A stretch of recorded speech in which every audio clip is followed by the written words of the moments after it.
Hi, everybody. We're just letting everyone join the meeting today.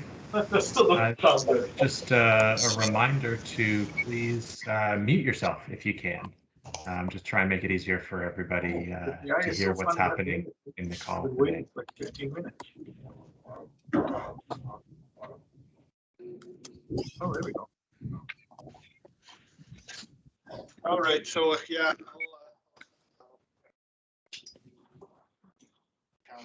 Peter was on in mind about 1 week, and then I didn't go back to my HR space and see if he actually approved it. And now he's gone. So. Just a reminder that we can hear a few people talking, and just to please remember to mute yourself throughout the call today. All right, so it looks like we've got over 100 people on the call today for this session, the resource adequacy session. And a reminder that today's session is being recorded. My name is Jordan Pennick, and I'm the Senior Manager of Engagement and Indigenous Relations at the ISO, and I'll be helping to facilitate today's resource adequacy engagement session. What I'll do is I'll spend a moment now and walk through the agenda for today, and then we'll get started. So to kick off the session, we're going to focus a little bit on our recently released annual acquisition report. And we'll start that off with some opening remarks and perspective from Len Kula, our Chief Operating Officer and Vice President of Planning, Acquisition and Operations. After that, we'll pass things over to Sean Cronkright, our Director of Reliability Assurance, who will walk through some of the highlights and give you a bit of an overview of what was released in the annual acquisition report. And then we're going to pause there, and I'd ask if you can just to hold your questions until we get to that point in time. So, feel free to use the chat function to start populating questions that you might have. Get ready to raise your hand when you've got questions at that period of time. And then we're looking for some feedback and an opportunity to have a bit of a discussion and a bit of a dialogue with everybody on the call today. After we get through the start of the engagement session today on the annual acquisition report, we'll really focus the remaining session on the ongoing evolution of the capacity auction. So we'll review feedback and our responses to feedback that we received from past sessions. We'll provide a bit of an update to capacity qualification methodologies, and then cover some further discussion on resource-backed imports. And the framework that we've proposed at this point in time. And then after that, we'll do a bit of a summary on what we've heard today, and I'll finish things up with a bit of a wrap up and next steps. So that's the plan for today. And what I'll do now is just remind everybody a couple logistical issues. So if you want to interact today, there's two ways to do it. You can do it through the chat function. So there's a little show conversation button at the top, and you can click on that. You can provide any questions or comments that you've got through the chat function, and we'll pause again throughout the day or throughout the session. Hopefully it's not a full day. Pause throughout the session, and what we'll do is we'll offer opportunities for verbal questions, and you can just use the raise your hand feature, and I'll take note of it, and we'll make sure that we get to those questions as well. If you are having any connection issues, just a reminder to check if you're on VPN or not. From past experience with participants and ourselves at the ISO, if you log out of VPN and log back in, sometimes that's helpful. You can try your mobile app if for some reason there's something that's not working on your computer. And if you, barring all those options, that's the advice that we can provide at this point in time. Do check with Microsoft Office support for any additional information that you might need. And with that, what I'll do is pass things off to Len Kula, our Chief Operating Officer and Vice President of Planning, Acquisition and Operations, who will provide some opening remarks related to the AAR and the resource adequacy framework. Go ahead, Len.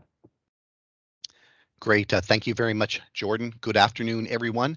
I hope that everyone continues to be safe and well in these challenging times. Today, I am very pleased to continue our ongoing conversation about how best to meet Ontario's electricity supply needs, particularly now that we have released the annual acquisition report and are moving forward with specific actions to address those needs. First, a bit of history and context. The annual acquisition report is the latest step in a multi-pronged approach that we've taken to address system needs transparently and effectively. It started with the annual planning outlook, introduced as a deck and technical conference in 2018, and evolving to an annual report. The APO is intended to provide data, assumptions, information analysis over a 20-year planning horizon, with the intention of enhancing that product each year. That work has been furthered with the development of the resource adequacy framework that we discussed last year, now being operationalized in this AAR and upcoming procurements. I want to emphasize that these products are part of a journey that we're committed to continuing with you. The AAR discussions today and in the future will inform our thinking and next steps, as have previous discussions on related topics. Second, I want to take stock of where we're at from a broader perspective. Today, Ontario's electricity system is vastly different than it was 2 decades ago. Our supply profile has changed significantly. It is one of the cleanest energy systems in North America and features a broad range of participants. Our system now also reflects the work to enhance competition and embed more flexibility in the way we secure reliability. We have evolved the demand response auction to a broader capacity auction, which is now about to go into its second iteration of operation. As part of the resource adequacy framework, we're introducing new mechanisms in the form of the medium and long-term RFPs. And in just over 2 years, we'll be launching a more efficient energy market design through the Market Renewal Project. Competition and the efficiencies that come with it is a driving force behind our efforts. It underpins the development of the resource adequacy framework, which now guides us forward as we secure capacity for future needs. The other driving force is reliability, and you will hear a constant reminder from us. The acquisitions envisioned under the resource adequacy framework are matched to system need. So with that, let me focus on today's topic. While I'm sure many of you have read the AAR and have a number of questions, let me capture a few key themes. The targets and the procurements outlined in the AAR are a clear reflection of competition and reliability drivers. We're securing resources to meet what we know we need in all time frames and are keeping options open for needs that are less certain, and balance ratepayer risk with challenges faced by suppliers. All this means is that we're no longer locking ourselves into positions that hold us back from responding to changing circumstances. The pandemic has reminded us how demands can change in ways that we can't predict. The range of resources available to supply our needs continues to grow as new technologies are tested and proven. And while we're seeking flexibility, I know the sector is looking for transparency and certainty. The AAR is part of our effort to provide that. We recognize that transparency and certainty are also critical to the development of a robust and competitive marketplace.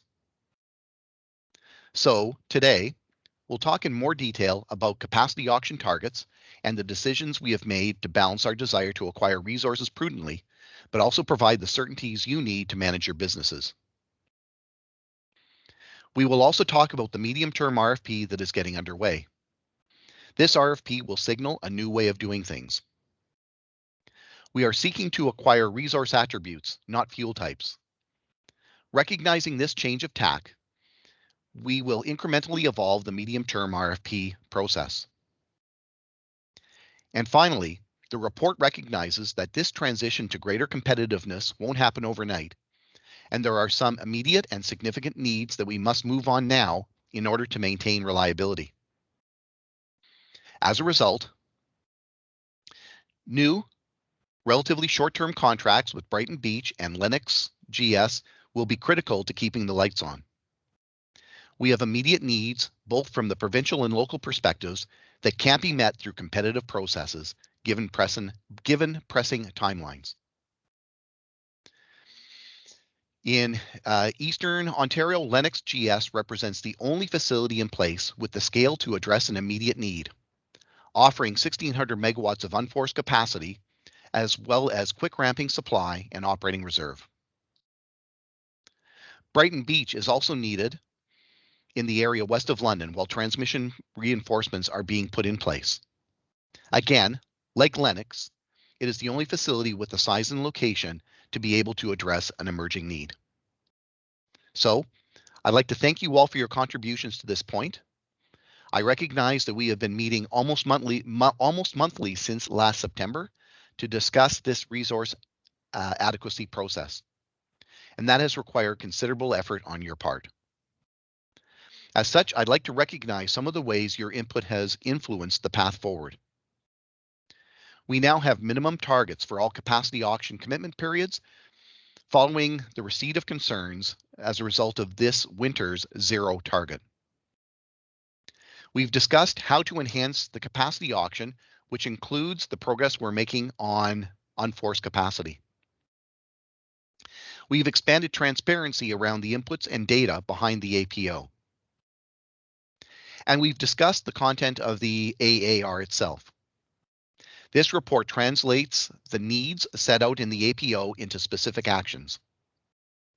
The engagement process has helped create a common understanding of our next steps in order to support participants as they prepare their businesses. With the resource adequacy framework, we're now in a position where we can continually reset and adjust. It allows us to respond to changes in the economy, whether it's growth in the greenhouse sector and electrification, or changes in government policy.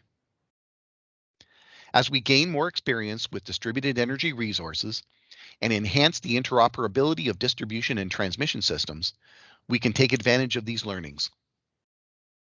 We have launched an enabling resources engagement, which includes a discussion about hybrids and a DER roadmap.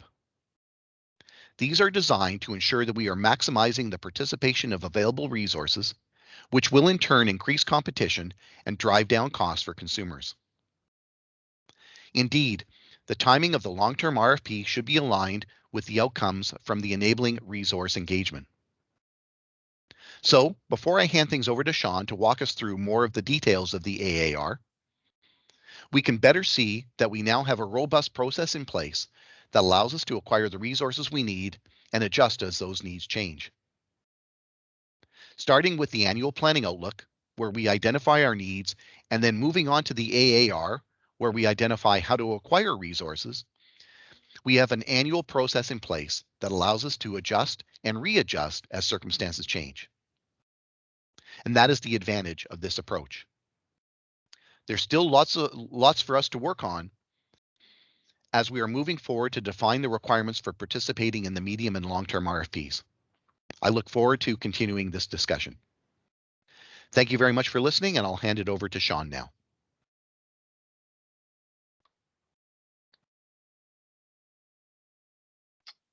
Okay, thank you very much, Leonard. Jordan, I'll just make sure we're queued up on the first slide, please. Perfect, okay. So thank you very much, everybody, for joining us this afternoon.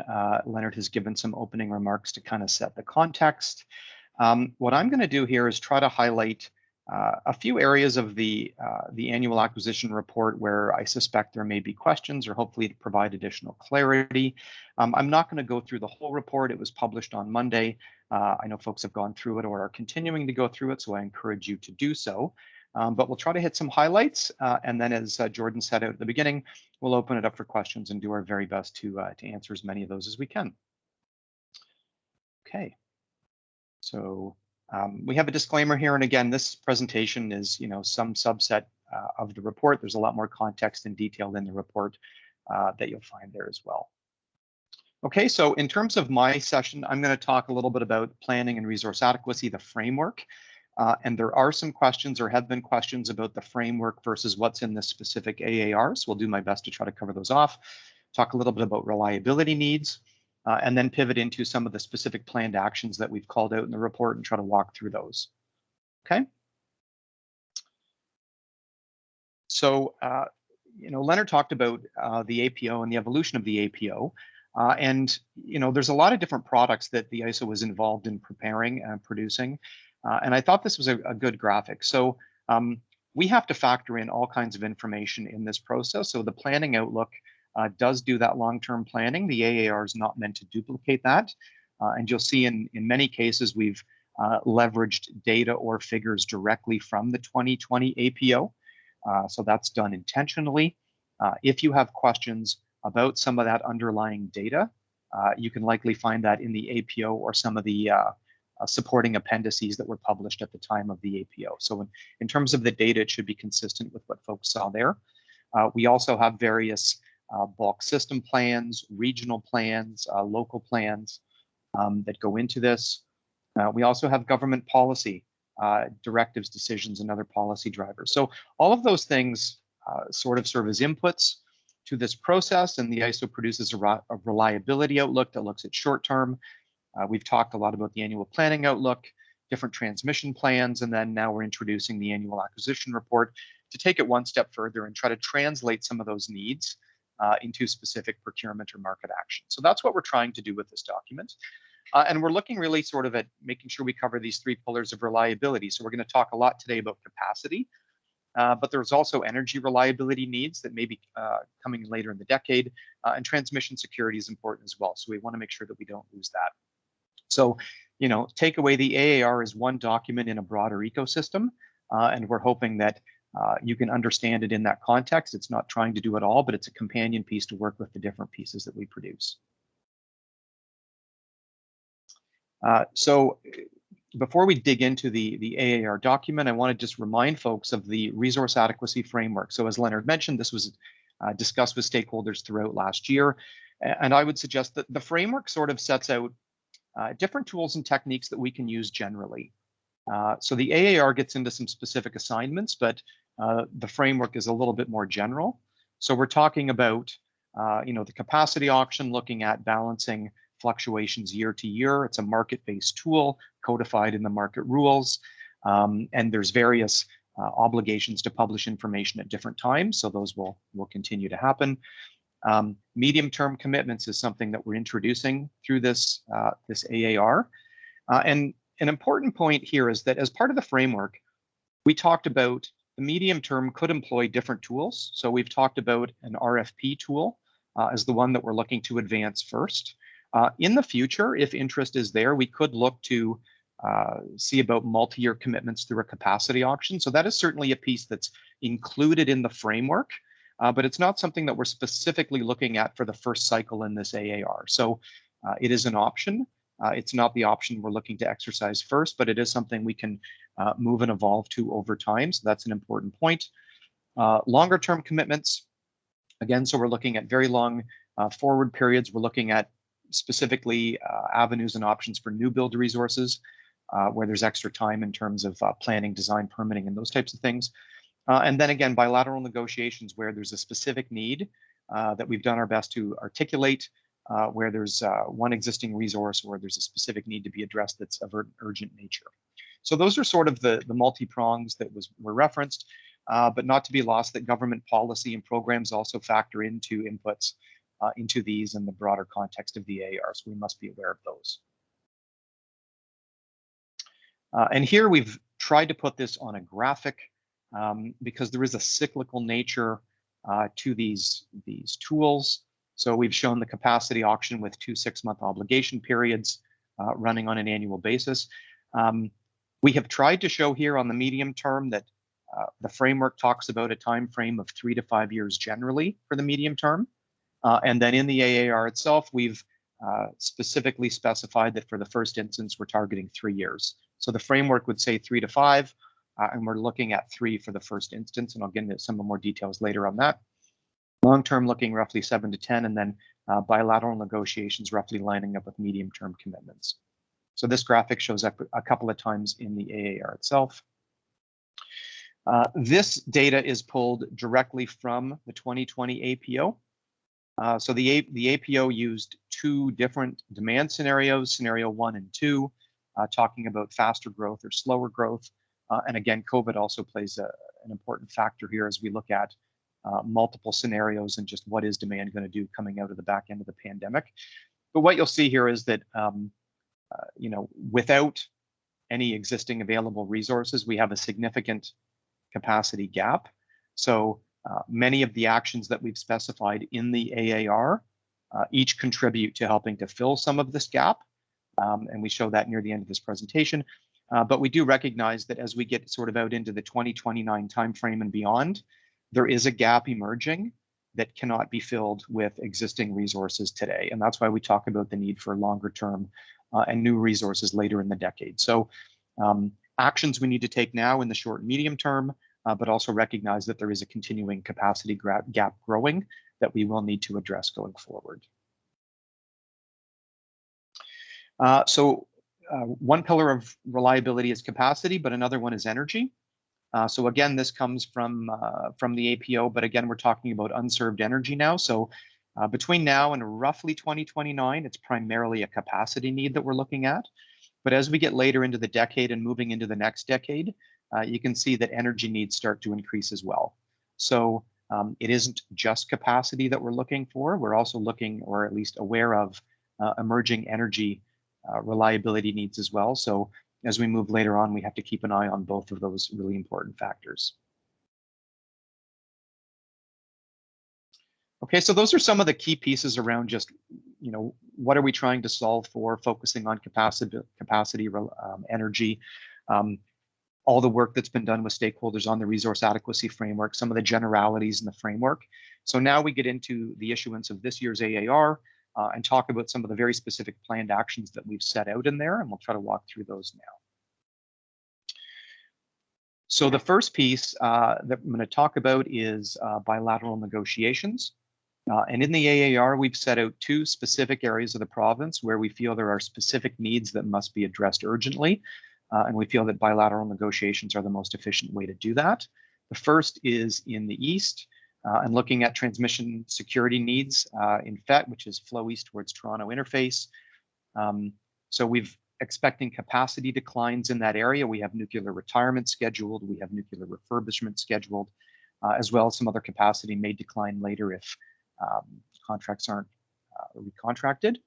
So the ISO has multiple steps we're planning. The first is transmission upgrades. So we've recommended upgrades for transmission between Oakville and Pearson Airport. So those are transmission pieces to help address the solution. And this AAR sets out the specific action to engage in a transitional contract with the Lennox facility with a contract ending April 2029.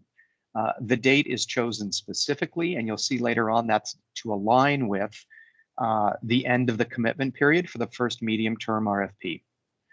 So while we may be entering into transitional arrangements, we are trying to line or sync those arrangements up with the next available opportunities for competition to try to ensure we're seeking competition to the greatest extent possible. So in this case, Lennox is an existing facility, over 1,600 megawatts of unforced capacity, really addresses the local need, addresses those transmission flow concerns, and also provides bulk ramping and operability for the system as a whole. So that's on the east side. If we pivot over to the west and look at west of London, the ISO has done some stakeholder engagement and some reporting on growing demand in that area, talking about indoor agriculture, cannabis, and a lot of load growth. So we're looking at significant quantities of growth in that area. ISO has recommended transmission reinforcement. Some of those are working their way through now, but those won't all be in service until later. So in the meantime, we're looking at local generation that's specifically located in an area to help relieve the transmission. So in this case, it's Brighton Beach Generating Station, again, based on its locational need, its ability, its in service now, and ability to help address that until transmission reinforcements come in later. So those are the two bilateral actions that we've tried to spell out in the report, again, to try to ensure that we're being transparent and clear and identify what we're proposing. So I'm going to pivot to the capacity auction. So we have engaged with this stakeholder group either last month or the month before, talking about some of these concepts. But in the AAR, you'll see that we have codified those as well as specific values. And there's several things we're introducing here. So one of them is a minimum target threshold. So we've established a 500 minimum target in either summer or winter out to 2026. So there were stakeholder comments and concerns about having a 0 megawatt winter target and some of the concerns that caused from a continuity of the program and participation. So we have heard that. And one of the reasons we're looking to do this is to ensure that the capacity auction can be there and can continue to grow to help meet and contribute to our capacity needs. So we feel that setting a minimum target threshold that is not 0 is one way of doing that. Another element we've done is to try to provide more firm guidance for the subsequent year. So we've established the 2022 target at 1,000, but we've also tried to set more firm guidance 1 year out. So in this case, for 2023, we're setting it at a minimum of 950 with the ability to grow.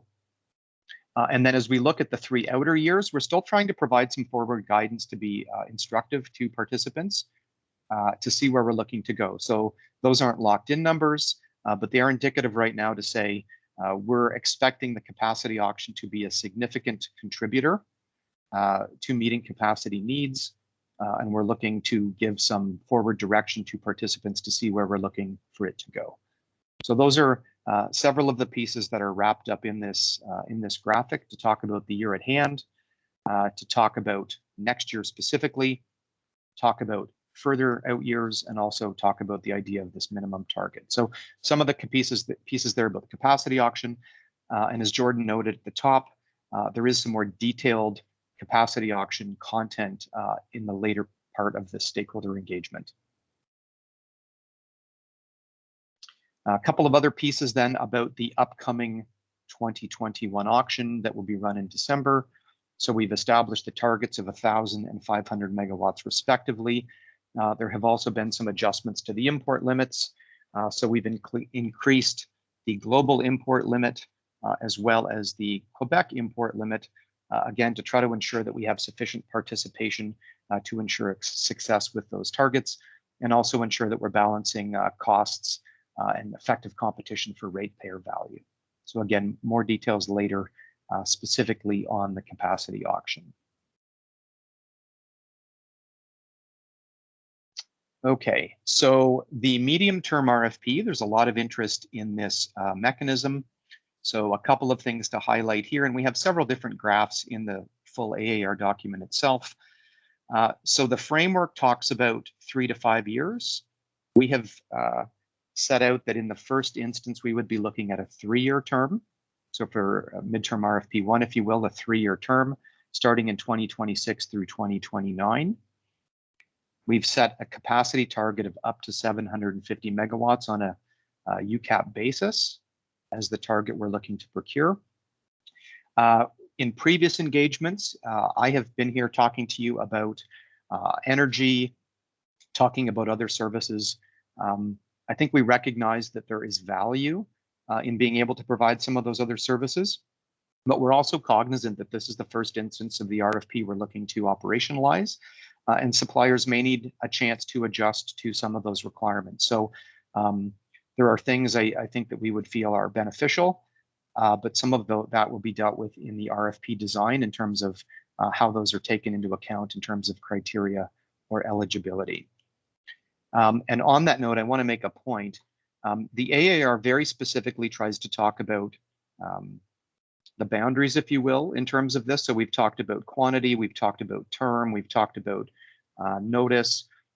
We have purposely not gotten into some of the design specifics of the RFP. So lots of questions I understand about eligibility, contract design, RFP design. Those are very valid questions, and that we feel is best placed for specific engagement related to the procurement itself.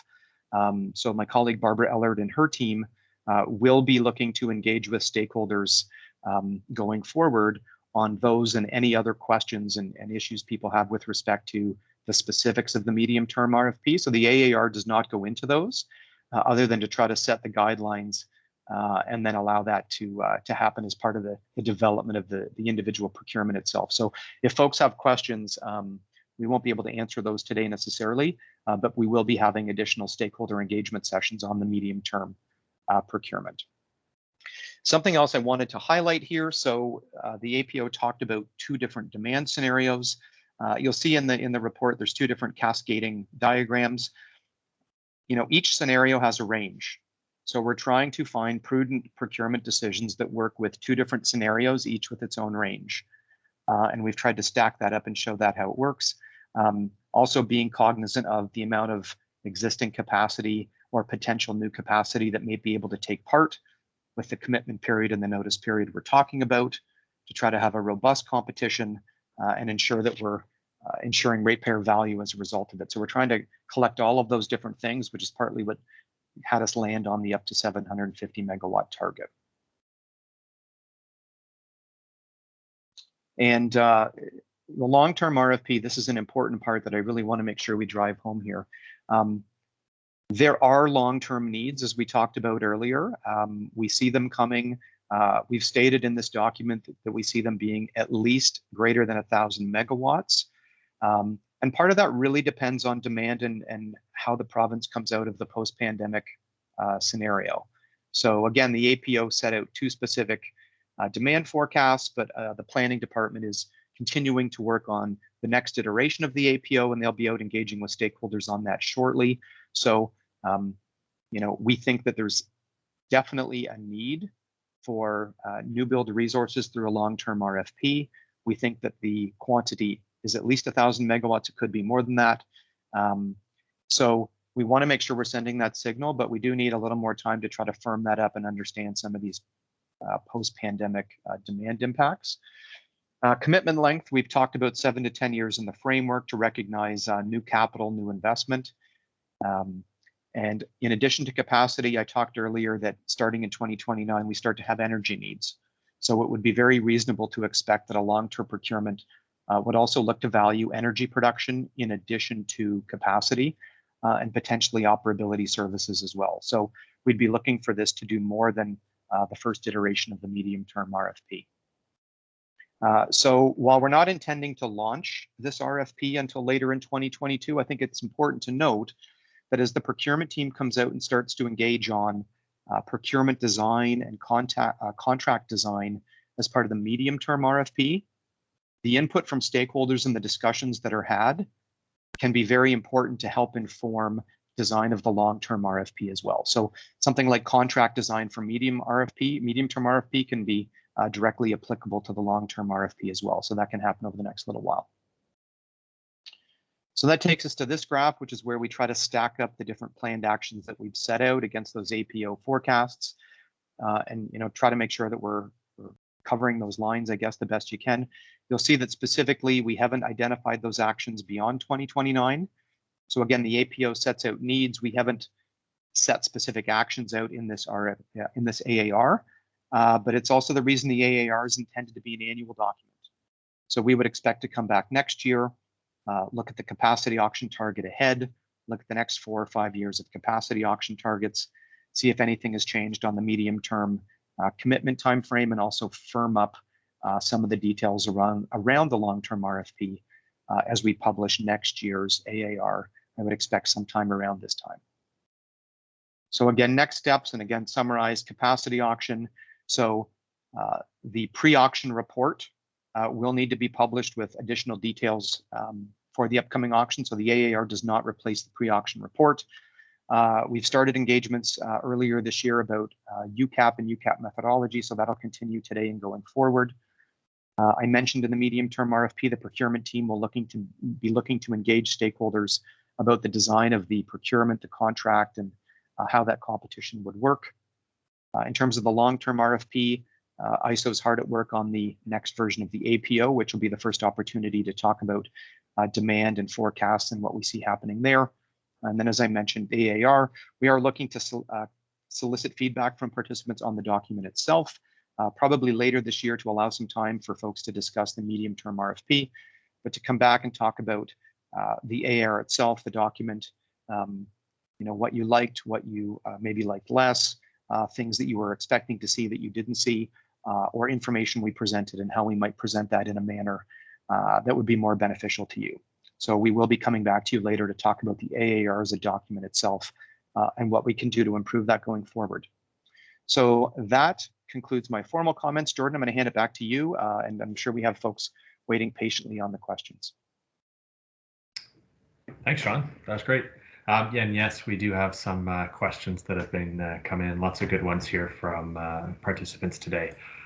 So just a reminder before we jump into the questions, you can submit them through the chat function. Alternatively, if you'd like to raise your hand using the raise your hand feature, we can look to, I'll keep an eye out for if anybody's doing that, and I'll make sure that I note you by name and ask you to unmute yourself and ask your question. All right, so with that, why don't I start with some of the written questions? I think we've got about 10 that have come in while you're talking. So to start things off, I'll start off with a question from Justin Ranguni. And this is really around the enabling resources and hybrids initiatives that are going on as well. With emerging resource needs, is the ISO putting additional resources to fully enable energy storage and hybrids in line with the timelines identified in the AAR? Thanks, Jordan. I was trying to grab my water. So great question. I think one of the things that we're looking at is significant long-term needs, again, greater than 1,000 megawatts. And there's a bunch of things that need to happen for that. So your question is around enabling resources. So we would fully hope that that procurement opportunity allows a broad array of resources to compete for that procurement. And there are other steps that may need to happen to facilitate that as well. So there's lots of questions and dialogue and discussions that need to happen about not just the quantity, but when the commitment period would be, what other steps might need to be in place to support participation by resources. So that is one of many questions that we'll need to collectively work through as we sort of try to firm up additional details around the long-term RFP. And I'll jump in to build on Sean's comments, and thanks for the question, Justin. As I'm sure you know, Catherine Sparks has been leading our enabling resources activities. There's a lot of stakeholder engagement and conversations around that, particularly, and a part of that has been how we go ahead and enable hybrids and storage. So Catherine and team are working internally to go ahead and develop design options that she will be bringing to those forums. That work is being done in full understanding of the timelines of the long-term RFP. So to make sure that we provide the right information for folks and that the right information is available so that when the long-term RFP is ready to execute, that you've got the information necessary to understand how the facilities will operate in our energy markets should they be secured in the long-term RFP. So we are very cognizant of the linkage between the long-term RFP and the enabling resources engagements, and we are working to make sure that that those two things are aligned and that the timelines line up. Thanks, Sean and Len. And just a little bit of timing context for you, Justin. We should be looking to have a final work plan through the enabling resources engagement activities that'll give you a little bit more clarity around timing in Q4 of this year. All right. The next question is from Charles Conrad. And Charles, your first part of it, I'll try and address maybe directly myself, around methodology used to calculate potentially unserved energy. And I think, if I understand correctly, you can find that in the methodology document that's released from the annual planning outlook. So that should be available to you. And then the second part of the question is, assuming that unserved energy is the shortfall in energy that can be delivered versus energy needed to meet demand assessed on an hourly basis. In that context, what is the capability to offset unserved energy with surplus baseload generation and/or uneconomic exports via storage? Pretty specific question.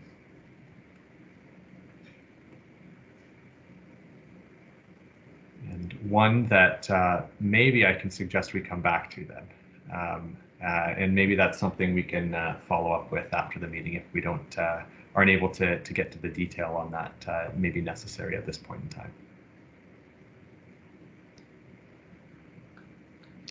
All right. I see a couple hands that were up as well. So I thought I saw Akira. Yes, I did. Now, Akira, you've got a couple questions that have come in directly. Why don't you unmute yourself right now and ask perhaps those questions and anything else you wanted in one shot right now. So go ahead and just unmute yourself and feel free to ask your question. Sure. Thank you very much. I think you addressed the first question that I had, which is the inconsistency in the AER document that talks to the 3 to 5 years or 3 years. I also asked the question about the long-term commitment, because it does sound like it's expected to occur or start by 2027, whereas the capacity requirement is for 2029. And I was just wondering how that comports with the idea of procuring from existing resources first versus just going out there and procuring when maybe the need doesn't emerge until 2029. And then I guess the additional question that I would like to ask is, how was the 750 UCAP megawatt number determined for the medium-term RFP? I know that the methodology for doing or considering the ICAP to UCAP translation hasn't been completed quite yet, but was that an approximation of all the resources that will come off contract, and in what time frame? Because often those resources are ending contracts during 2026 and may not entirely comport with the timelines for the capacity commitment for medium term. Okay, thank you. I was trying to get rid of a computer mandatory reboot warning that I was getting. So thanks, IT. So a couple things. So the first one is, maybe let's try to clarify a little bit about the needs. So, you know, I talked about capacity, I talked about energy, I talked about transmission security. So we have a capacity need starting to emerge, and it starts to get significant in 2026, right? So we have nuclear retirement, we have some refurbishment activity. So the capacity need gets significant in 2026, okay? And that carries out at least till the end of the decade and then some, obviously. The alternate piece, though, is we don't see an energy need starting to emerge in great amount until about 2029. So we need capacity starting in 2026, but not a lot of energy. And then the energy need starts to grow at the end of the decade and then going forward. So that's the one with the stacked blue bars on it. So we are looking to secure capacity when we need it, and recognize that if we start to procure things in the longer term, they may have an energy component requirement as well, because the energy need starts to grow. So I just want to make sure we're clear. There's a capacity need now, and it starts to get more significant in 2026. But then the energy need is relatively minor, and it starts to get more significant in about 2029 and growing. So those are the two different needs. That was the first part of the question. I'm sorry, Jordan, or Kira, the second part. I think the second part Akira. Oh, go ahead, Akira. Yeah, I was just trying to understand how you came up with the 750 megawatt UCAP number. Yeah, no, great, thank you. So again, I talked a little bit about the two different APO scenarios.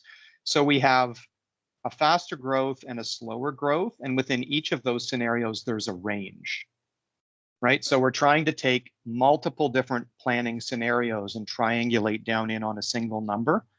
So, you know, we don't want to be too short of hitting the higher growth scenario, but we also don't want to have a target so big that it would blow through the lower growth scenario if that occurred.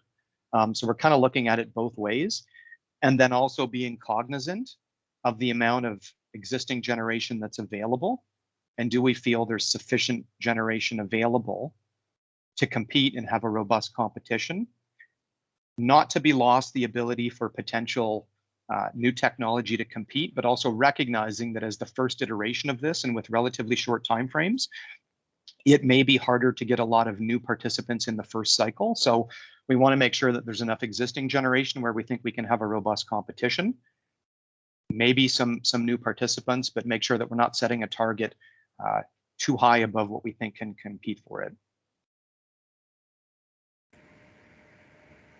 Thanks, Sean. So we'll go through a couple other questions here. Paul Norris from the OWA, I think we addressed the question around enabling resources initiative and the linkage to procurements, but if we haven't adequately done that, just please raise your hand, and happy to address the context that maybe you're looking for.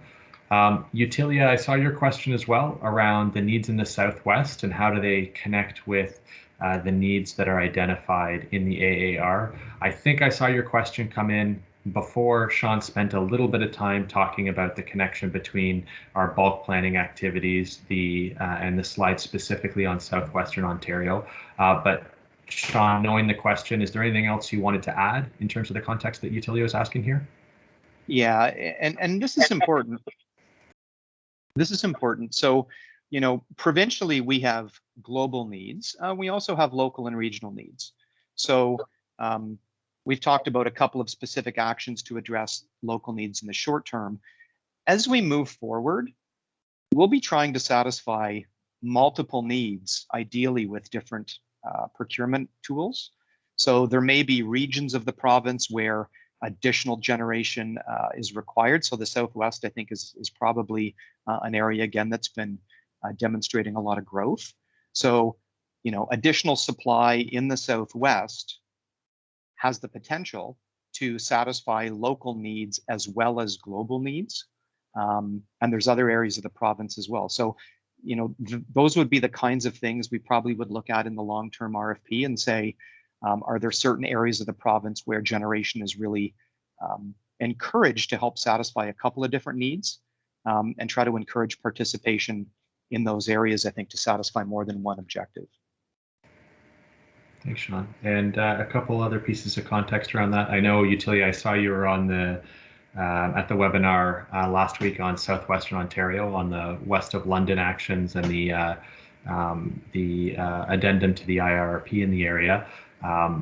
So looking forward to any feedback that you've got there. The other piece I would add, Utilia, is that we're also looking at formalizing our process around bulk planning initiatives, and that'll help to, I think, provide greater linkage to how things come from a bulk plan and feed into all of the other actions that we've sort of talked about today through the AAR and all of those other planning documents. So should have another engagement session in the coming months about where the engagement with stakeholders and communities will take place in that.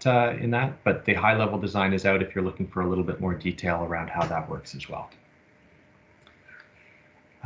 Just moving on to the next question here from Dave Forsyth. Will the ISO share the 2021 capacity auction demand curve elements, i.e. auction reference price? And the short answer, Dave, is yes, we will. September 1st, the pre-auction report should have all of that information for you.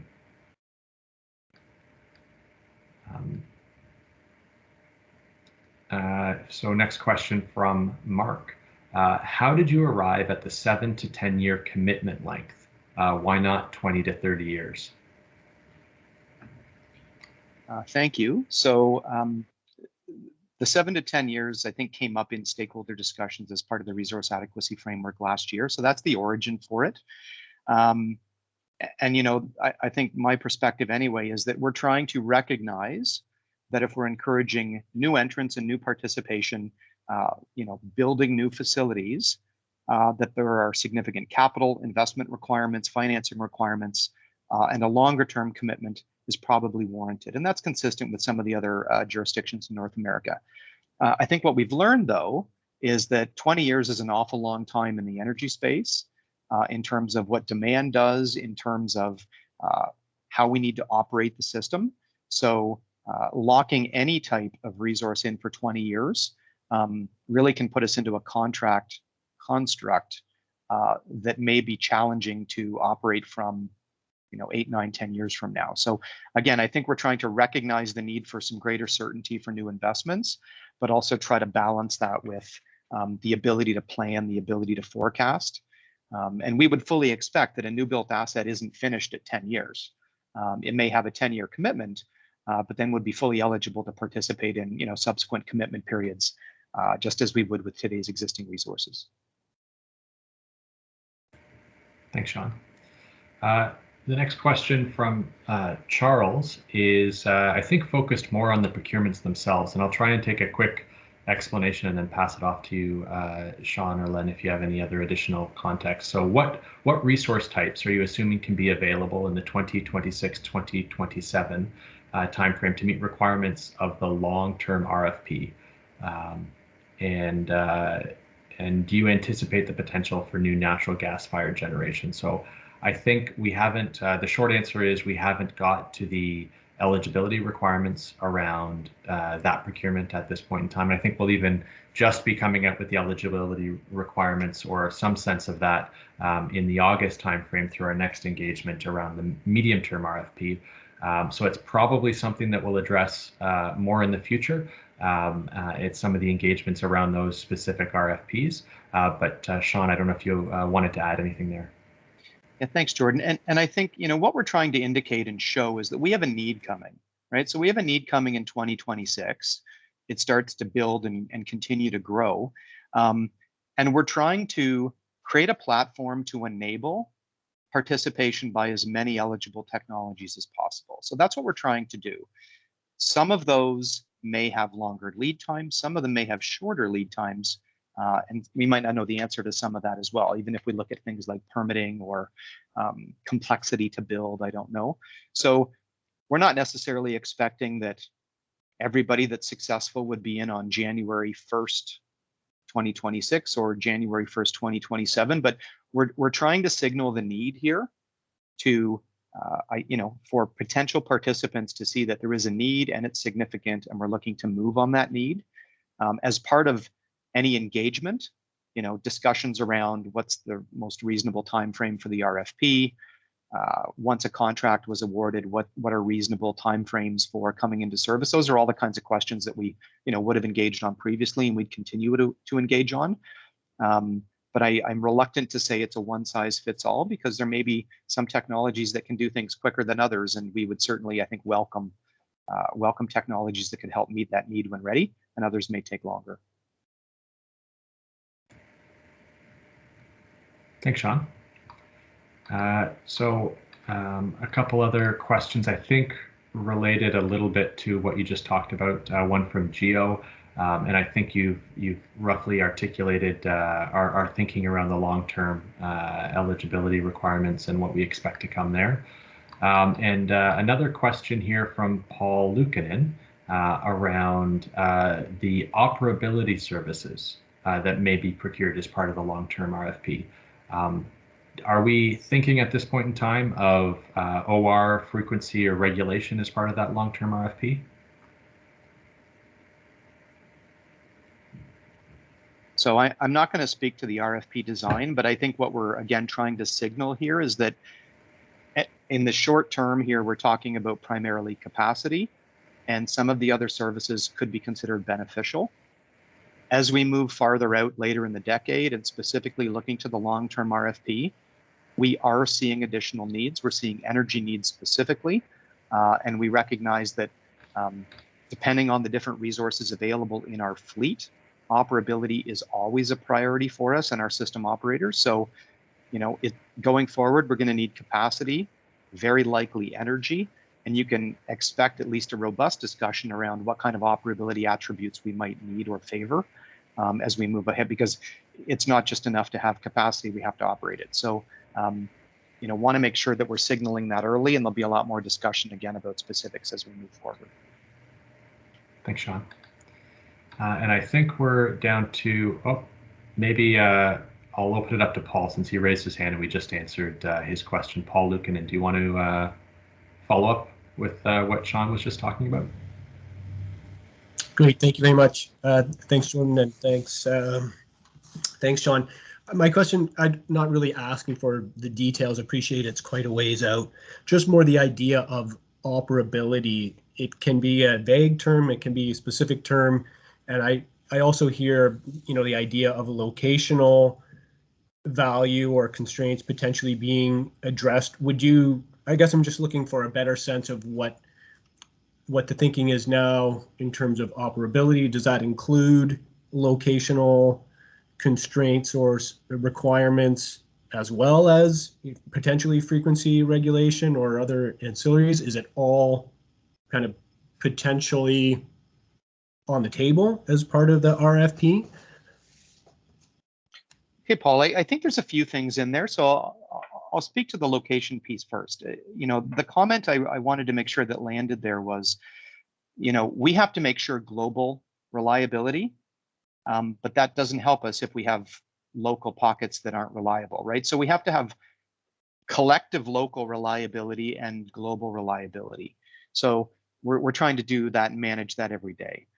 As we go out to secure new supply resources, to the extent possible and where it makes sense, if you can satisfy more than one need at the same time, then that can be, extra value for ratepayers, locating things where you need them the most. So in the medium-term RFP, we're talking about a lot of existing facilities that can't easily move. I don't anticipate significant local attributes necessarily, but certainly if we're talking about building new capacity where participants have the opportunity to decide where to locate things, then we would really like to try to locate them in areas of the highest value to the province. So that would, to me, could either come into something like a mandatory or a rated criteria in a subsequent RFP, again, to try to encourage and reward participation in areas where it's of highest value. If you talk about operability now, there's a suite of different operability services. So it could be frequency control, but it can be ramping, it can be responding to dispatch, a bunch of different things. And again, in the short term, we have a bunch of facilities that likely can offer what they have. What we are trying to signal, though, is if we move ahead to new facilities, we would want to try to encourage facilities that can provide some of those services that we need. And it would be on the ISO as we issue subsequent AARs or through procurement documents to try to carefully articulate which of those services in what quantities, are they mandatory? Are they nice to haves? Are they the kinds of things we would rate? But we just want to make sure that we're clear in this one to say, even though we're talking about 2022 long-term RFP, it is likely to be a more complex procurement with different factors we're trying to solve for.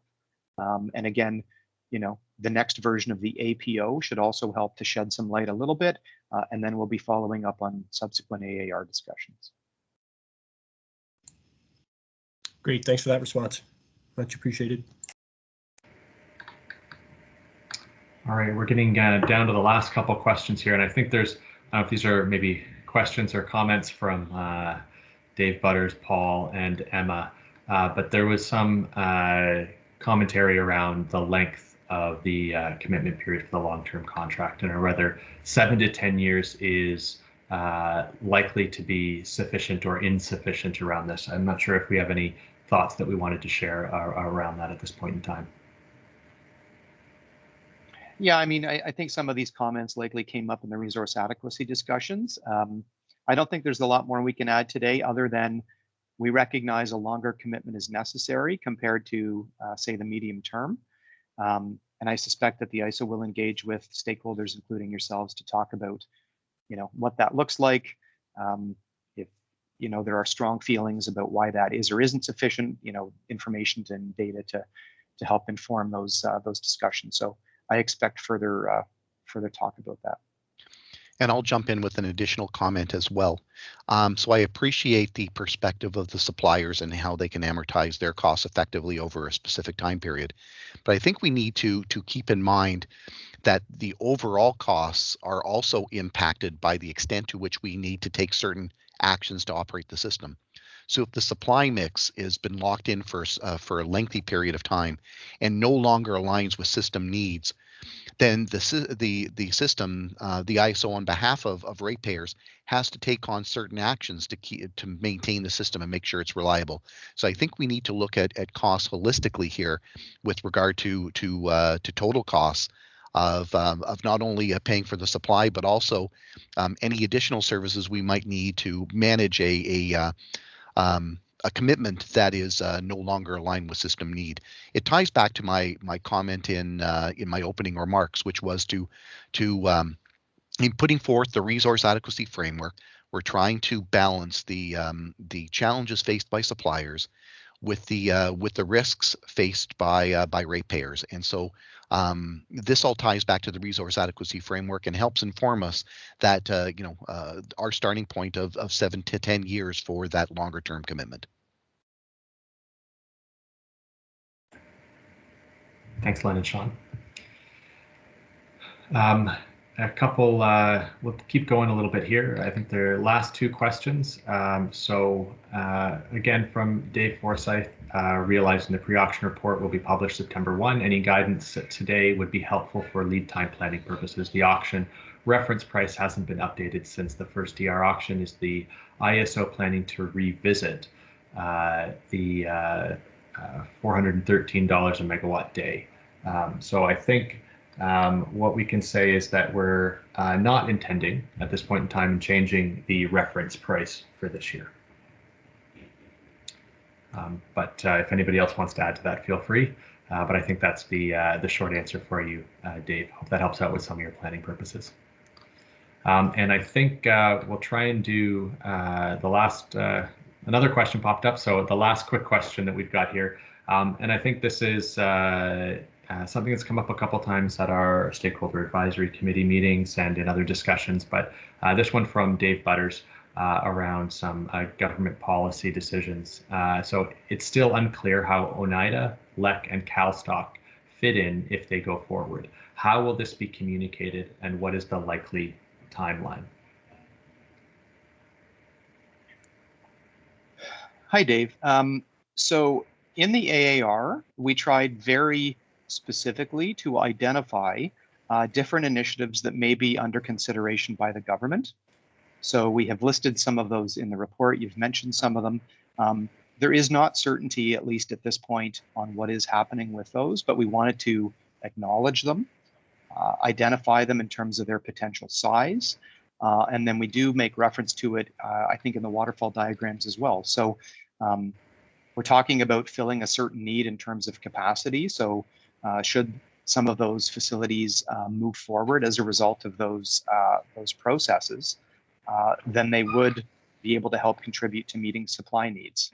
So again, we've tried to take the prudent approach and say we're aware of those. They're at different stages, identify them, and then, from the AAR's perspective, obviously, we'll come back next year, and to the extent that things have materialized, they would be captured and reflected. So we're trying to provide as much information as possible and recognize that there are still outstanding questions remaining to be answered. Thanks, Sean. And my apologies, Julian. I see that I may have missed your question. Maybe I'll group this question in with the other one that we received a little bit around the gas phase-out study from Stephanie a little later on in the chat here. But Julian's question is, the AAR does not address requirements or targets for renewable energy procurement. Does the ISO have a mandate to support emissions reduction through repowering and development of renewable resources, old and new, in the province?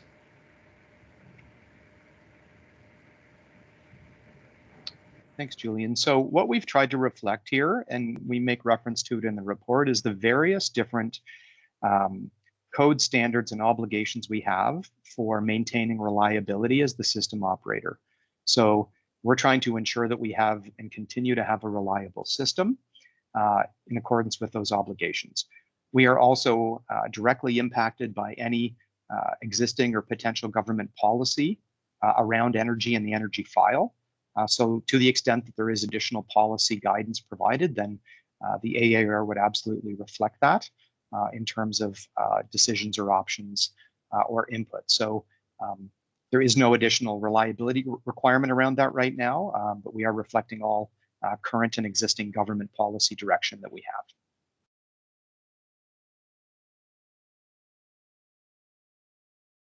That's right. Thanks very much, Sean. I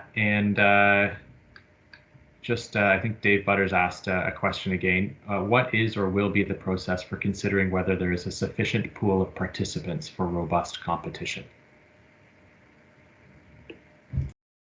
Thanks, Dave. So I think there's two graphs in the document.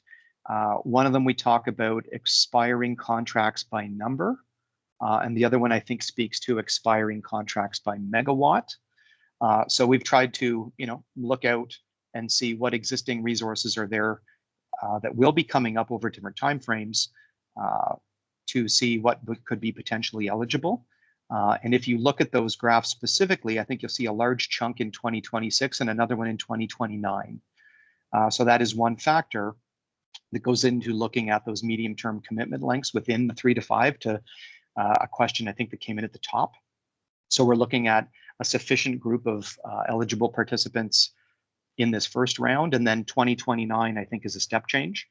So that's again one other factor that looks at trying to align the beginning of a second medium-term commitment period with 2029, when again a significant number and megawatt contribution of contracts would expire.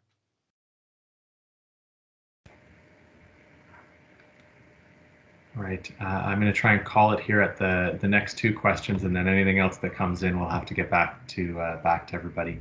I recognize that there's the first AAR from the IESO probably is going to generate some ongoing questions. So we'll feel free to reach out to engagement at ieso.ca, and we'll be happy to try and get you some responses to those questions as well. As Sean had mentioned at the start as well, there's going to be an opportunity for questions and comments about the AAR itself. We're looking to get on the next iteration of the AAR and help inform what other information or context might be helpful for that product as well. And so we'll likely get into that a little later this year. So keep your ears and eyes out and emails clear for messages about that too. So the last two questions we'll cover in this session before moving on to the capacity auction discussion and the evolution there are going to be from Evan and David Thornton. Evan I already covered. My apologies. From David Thornton and Sarah Simmons. David, expanding on Leonard's comment on managing supplier needs with ratepayer risk, will future AARs clearly outline additional long-term RFPs schedules? Same for short and medium term. Understanding when future RFPs of all types will launch could help to further build investor confidence. I think I kind of almost answered that question, David, in terms of the feedback we'll be looking for, but maybe if Len and Sean have any other additional context they want to add. Yeah, thanks. And I think there's the graphic I showed at the top that sort of tries to have all the mechanisms on one page. So, we intend on producing this AAR document annually, just as we do the annual planning outlook. And what I would hope to see is that on an annual basis, you would see refinement and ideally not drastic changes one way or the other, unless, we have a pandemic hit or something. So, the advantage in doing it annually is we can respond, but we are trying to provide stability. We're trying to provide useful forward foresight. And I think in terms of the long-term RFP right now, probably the biggest factor will be the post-COVID recovery and what demand projections come out of some of the planning outlook work to determine what we do. But to your point, yes, the more certainty, the more predictability, the more forward guidance we can provide, we would expect is better for the marketplace, better for stability, better for long-term planning. So we certainly intend to try to achieve that. Thanks, Sean, and thanks, David, for the additional comment at the bottom as well there. We'll take that into account. So Sarah's question was, for clarity in the waterfall diagram, are Oneida, LEC, the green policy future options for capacity? Thanks, Sarah. So yeah, we've shown them in there in green to acknowledge that they are there. They're in discussion. We've identified them in the report, and the math has to add up. So we've shown them there. It's not a certainty, but we have to make an allowance and recognize the potential for that. And again, we'll have an opportunity to come back and make adjustments and true up next year when we have more information. Thanks, Sean. And maybe one last question for Emma, since it's officially the last one. We've seen in other markets, use the standard of workable competition. I think we've tried to describe robust competition and what it means, but is it the same as workable competition? So thanks, Emma. I'm not familiar with that official term, so I welcome additional information on that, and then we probably can better answer it. Great. Thanks, Emma. So if you want to send that to me or to the engagement email address, we can try and better understand what you're referring to. Appreciate it. All right. Well, thank you, Len, and thank you, Sean. I appreciate your perspectives and sharing that and taking the time to answer questions today. I'm sure there'll be some more that come in over the next several months around what's in the AAR and as we get into the procurements themselves. So for now, what I'll do is move things forward a little bit here. So we're going to move into the next half of the meeting, let's characterize it as that, and talk a little bit more about the ongoing evolution of the capacity auction. So I'm going to hand it over to Ryan King, who's going to review some of the feedback that we've received. We'll talk about updates to capacity, qualification methodologies, and resource-backed imports framework. So Ryan, I see you've jumped in. Over to you to walk through the next half of the meeting. Thanks. Thanks, Jordan. Thank you all for joining us today. Very good discussion. It's good to follow along. We might have to move on a little bit of a double time schedule here for the capacity auction work, but I just want to emphasize, if it's not apparent, that if and when we don't get to all of the questions here, we will certainly get to the questions after, and something that we've tried to facilitate as part of this auction enhancements is we are open to other meetings sort of around or outside of the formal engagement meeting. So if you have a question that we don't get to in this discussion, we do want to answer it and we do want your feedback. So we'll find the right way to address that. So there's a couple of items that I wanted to go through today. The first thing that we'll do is provide a bit of an update on some of the feedback we received on our initial capacity qualification proposals. And then some other members of the capacity team are going to speak to some of the updates around capacity qualification, as well as the framework for resource-backed imports. So just a recap, we received a number of submissions following the initial set of proposals that we put forward at the May 28th stakeholder engagement. And following that meeting, we actually had a number of resource-specific capacity qualification meetings, 5 in total, over the sort of the last week of June, to kind of dig into the capacity qualification methodology details. We found that a really useful discussion, and it's something that we might utilize in other ways as we want to have those more focused discussions. Those summaries are posted on the Resource Adequacy webpage, and once again, I do thank people for their time in bringing their expertise to those discussions. Before we get into the changes, I will just walk through a summary of the feedback and our response based on that. So one of the early pieces of feedback we received was a recommendation to consider using effective load carrying capability or capacity, or ELCC, as an input to qualification for some resources highlighted here: wind, solar, and storage. So one of the things that we have talked about a number of times is the importance of ensuring that there's a rough alignment between the needs that are identified by planning and how planning determines the effective contribution of different resource types, and the capacity qualification to determine the UCAT value of resources in the capacity auction. What I wanted to point out here is that the ELCC is not currently used in the ISO system planning processes. And for that reason, we're not going to be utilizing that in our capacity qualification processes for the current.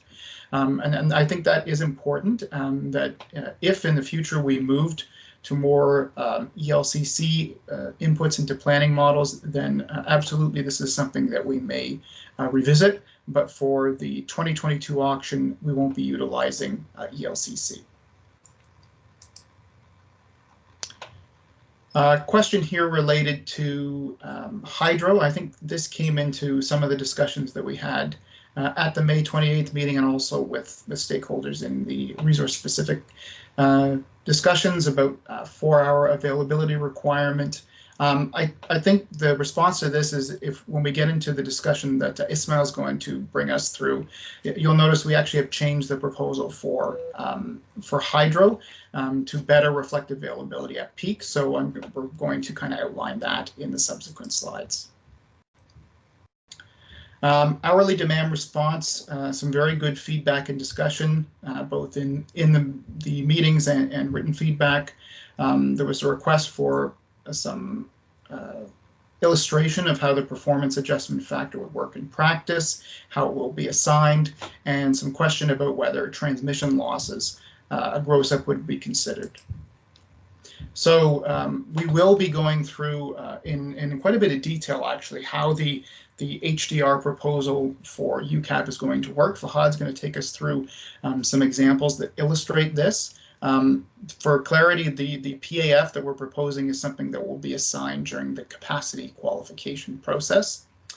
And just a note that we don't have internal deliverability as part of qualification in the capacity auction, and so we don't have that for any resource types, and so we're not currently contemplating using that as an input in procurement. So we would not look at that at this time. If and when we do revisit this, it might also require looking at the modeling and measurement considerations, including some of the deadbands that we apply for the HDR resource type.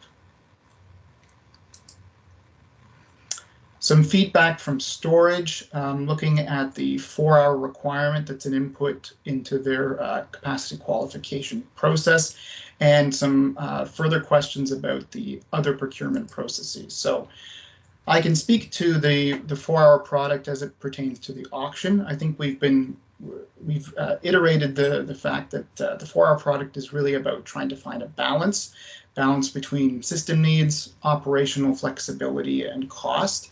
The 4-hour duration is not uncommon. In fact, it's actually used as an input for qualification for storage in other resources, in other jurisdictions. And it has also been part of the requirements for both the capacity auction and the previous demand response auctions. I can't speak specifically to other procurement processes, so I would just say stay tuned for those discussions when they occur later this year when it comes to other procurement processes. Some questions around the use of historical data. So we had a good discussion with participants about what's appropriate for the types of data that we're looking for, how would additional output from a resource be considered, and what would be the role of facility testings or audits and qualification. So just a reiteration that we are proposing to use historical data for everybody, actually, for which we have historical data, and for hydro and thermal resources. However, because we conduct an annual auction for 2 seasonal periods, if there is an improvement in availability or performance, that would be captured in the capacity qualification. And in fact, that's precisely what we would like to see in terms of incenting, the resources that have the lower forced outage or the better data better performance are going to have better positions in the auction. And that's a key reason for why we want to move to a qualified capacity framework. A question about whether the UCAP calculations will be annual or seasonal. I want to emphasize that this is for the capacity auction, that because we do procure on a seasonal basis, the qualified capacity would also be on a seasonal basis. Okay, I might just pause there because I went through a number of questions fairly quickly, just owing to the time that I do want to make sure that we are able to go through the proposals in a little bit more detail. But maybe, Jordan, I'll check to see if there are any questions that came in while I rambled. We've got one question Sure. that has come in here from Akira. What approach is the IESO proposing to determine the UCAP value for wind resources? So something for you to consider answering now, or if you want to address that a little later on in the presentation. Sure. So what I can say is that for auction 2022, the wind is not really enabled for participation in auction 2022. So it's not something that we've contemplated for our near-term work. It is something we do know that's contemplated for the midterm RFP. However, saying that, I think you can look through some of the proposals and probably find a UCAP calculation that may work for wind and solar resources. We have, for instance, the proposal that we have for the dispatchable load and the hydro is really about, what's your availability at peak? And the peak we've defined as sort of those top 5% of hours, or the top 200 hours per season. I could certainly see that would be a rational way to qualify the capacity for, those intermittent resource types. So I'm not giving away anything that isn't out there, but this is certainly something that we would contemplate for other qualified capacity processes. Thanks, Ryan. While you were talking, a couple other questions came in for you here. So just going back to in the deck slide, won't be easy for you on this slide 14 and what was presented. Or what was posted to the website, but I'm not sure what that is in our full presentation right now. But can you clarify what you meant by more weight assigned to more recent output, and perhaps an example around that? So I don't think it's necessary that there's more weight assigned to recent output. What I was trying to illustrate is that our capacity qualification processes are annual. So in a sense, each year there's kind of a rolling average. So the point I was trying to make is that each sort of new year that comes forward, if there's an improvement in terms of availability at peak or a lower forced outage rate, basically that's going to be captured in that capacity qualification value for the next year. Does that make sense? Julian had another follow-up. If he wants to hop on, I can answer it too. Yeah. Julian, feel free to unmute yourself if you'd like and jump right in. No, I think that's clear. Thank you, Ryan. Okay, thanks. And another question, the other question that came in while you were speaking is from Aaron Land. Ryan, can you please repeat your statements about how, if the IESO will revisit the deadbands for HDR resources?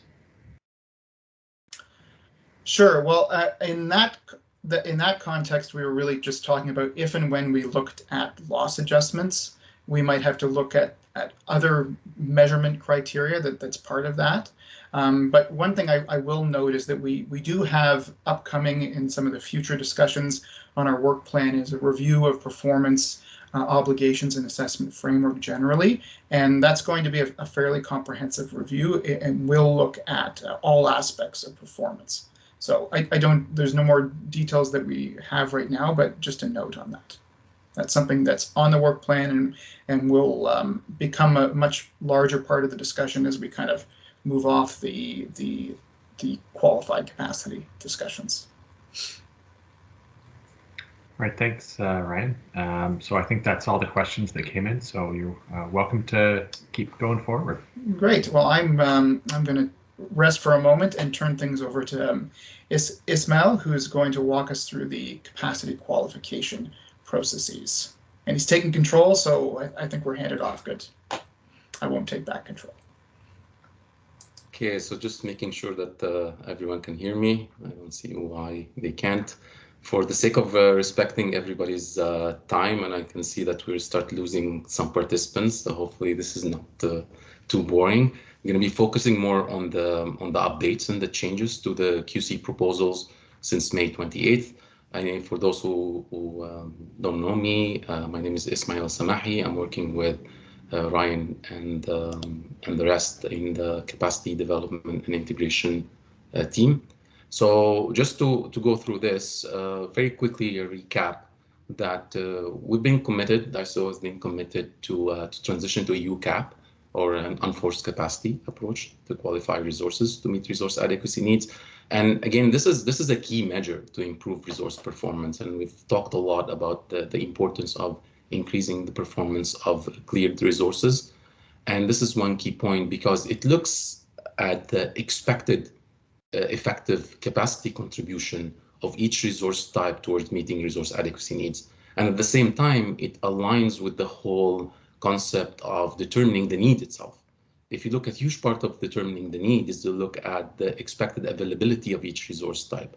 So this is now we're trying to establish this alignment between how we determine the need itself and then how we qualify our resources in order to meet or according to their effective contribution towards meeting these needs. And then finally, how are we assessing the performance of those resources when it comes to real time and they're delivering upon their obligation. We started, this in the May session, and we presented our UCAP proposal or qualified capacity methodologies for each resource type, and also we had some internal and external consultations, and then a lot of you have attended a few of those resource-specific sessions. So based on this, just to remind everyone with the main principle of doing this: simplicity, fairness, transparency, and alignment. We talked about alignment already. Simplicity, whenever we want to make a choice between two approaches, we always try to choose the simpler one, as long as it's not, of course, compromising any other principle or the level of accuracy is within, of course, acceptable ranges. And fairness is very important here because one of the good things or one of the benefits of establishing a qualified capacity process and moving to a UCAP basis auction is that you're establishing some sort of a level play field. So it's naturally providing this fairness, but at the same time, because we're talking about representing effective contribution or effective capacity contribution of different technologies, so there might be changes in the methodologies depending on the operational characteristics of some of those resource types. And we can see this clearly, of course, if we move from a dispatchable resource type, for example, to an hourly demand response type of resources. And then transparency, of course, we want to make sure that everyone with stakeholders on the ISO and everyone in this and the ratepayers as well, they have a better or good understanding with how everything works. So just again, to give a quick summary of the updates, no changes to the QC proposals for thermal or dispatchable thermal generation, dispatchable energy storage generation, and system-backed import resources. So those three, they remain the same as we presented on May 28th. For the other ones, specifically for methodologies that use a peak window approach, which is the dispatchable hydro and dispatchable loads, I think we after internal and external discussion, and we came to a conclusion that it's better to replace the peak window approach with the top 200 hours of Ontario demand per season, which represent around 5% of peak hours. And this is, in our opinion, and I think based on even what the research that we've done in other jurisdictions, it's a better reflection of availability at peak. It doesn't really necessarily look at certain hours. It ranks those hours of Ontario demand and pick the highest or the top 200 hours. There will be more refinements to HTR or hourly demand response, as Fahad will walk us through this after in this section. And then another important one is the removal of losses from resource-backed imports. If you recall, and we'll have the slide here as well, there was a term in the UCAP equation of resource-backed input that reflect the constraint of deliverability or the associated transmission losses to deliver the megawatt from the resource, depending on its location, of course, in the neighboring jurisdiction, up until the interties with Ontario. So for this one, we said that we're going to remove this requirement, but we will replace it by other requirements that will come through the operating agreements, and we will talk about this in a couple of slides. And then there are specific changes outlined again in the remaining of this presentation. So again, to focus on the changes, there were no changes for the dispatchable thermal generation, so it remains the same. The very popular and common UCAP equal ICAP multiplied by 1 minus E4D.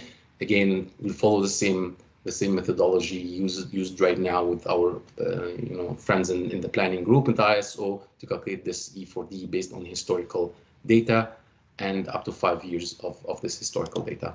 And then if you go to dispatchable hydro, as you can see here, we replaced the peak window methodology with a production data in top 200 hours of entire demand. So going back to the whole concept of qualification of qualified capacity, it looks at the capability of the resource coming or reflected in the value of this ICAP, installed capacity itself. And then it start looking at an adjustment factor, or sort of like a derating factor, if you will, that takes into consideration the average historical production and or availability of this resource. And then it's basically derate or reduce this ICAP that represent the capability. So we have the capability of the resource further reduced by a factor that represent the average, or that looks at the historical data of its production or availability, which is in the form of outages, and try to calculate this average factor, multiply this factor by the ICAP to reach what we call an unforced capacity, which will be a reflection of the effective contribution of this resource after taking into consideration seasonal variation and also the outages or the forced outage rate of this resource. So now we're having from this production data in the top 200 hours of Ontario demand up to 5 years of historical data, we're going to calculate this factor. We multiply this factor by the ICAP in order to reach the UCAP. We talked about that this 200 hours approximately is about 5% of peak hours per day. And again, we believe that this is a better or more accurate reflection of the capability and the production of the capability of the hydro, or dispatchable hydro unit, which includes implicitly, by the way, the availability of this unit. Because if you look at the production data, this production data implicitly include the availability of these units. If we move to the dispatchable storage generation, we said there are no changes for that. Everything remains the same. So again, for the sake of time, we're going to keep the same thing. We already discussed this whole 4 hours, so I'm not going to repeat this. Again, the 1 minus E4D. So the whole idea again of calculating the ICAP and then looking at reduction or derating due to the availability or the outages of this resource type. And then dispatchable load, same idea. Before we presented this as more of focusing on the peak window methodology in order to look at the historical data within this peak window. Now we're moving into same idea of looking at historical data to try to establish an adjustment factor to the ICAP, but instead of looking at the peak window, we are looking at the top 200 hours. Slightly different, it's going to be the bid data rather than production data in case of the hydro or dispatchable hydro, just because we believe that real-time historical bids provide reasonable estimation for future availability of dispatchable load resources during peak hours. And also, we're only going to go 1 year of historical data rather than 5 years when it comes to dispatchable hydro. Again, longer look back may create a little bit of distortion due to change in business operations and the associated consumption.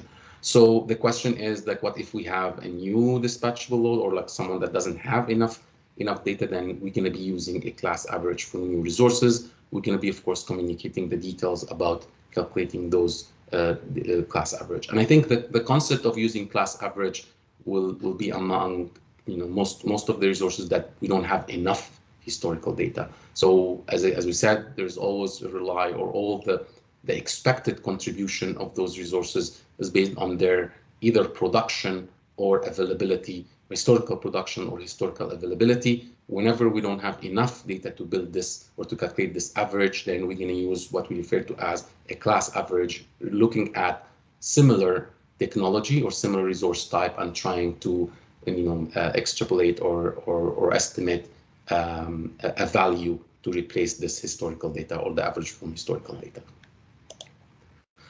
System-backed resources, we said like there's no change. Again, the ICAP multiplied by 1 minus tie line outage rate, again, the availability of the ties. The availability of the ties maybe at the beginning with small numbers, maybe we can look at whether we need this term or not.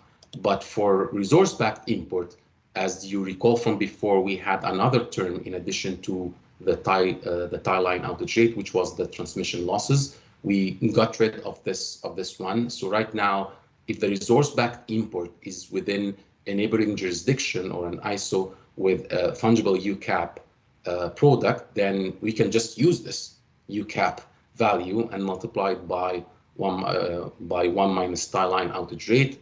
If it is in a place where there's no methodology, then in our case we will use our way or the ISO's UCAP methodology based on similar resource type. So if it's again a thermal unit, we can use the same methodology that we're using for local or Ontario similar resource type.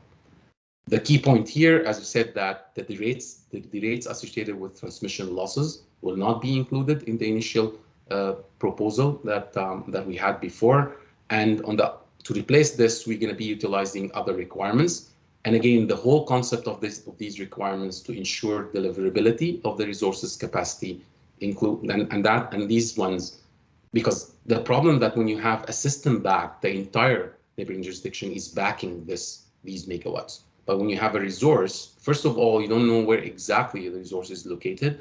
So we want to make sure that there will not be any deliverability issues. There will not be any further derates due to transmission losses. So other requirements will be proposed, including requirements for firm transmission to the border, so that we ensure that those megawatts will be deliverable until or up to the interties with Ontario.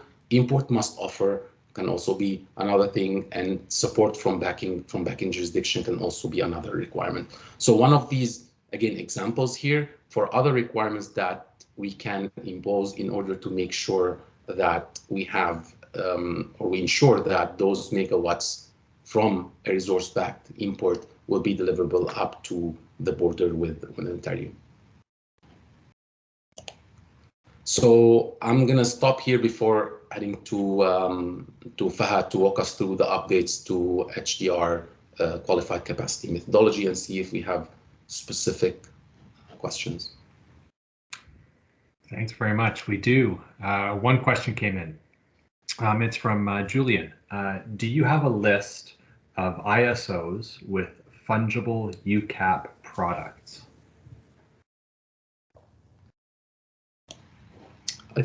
I don't know, Ryan, if you have something on top of your head, but I think we can look at this. Yeah.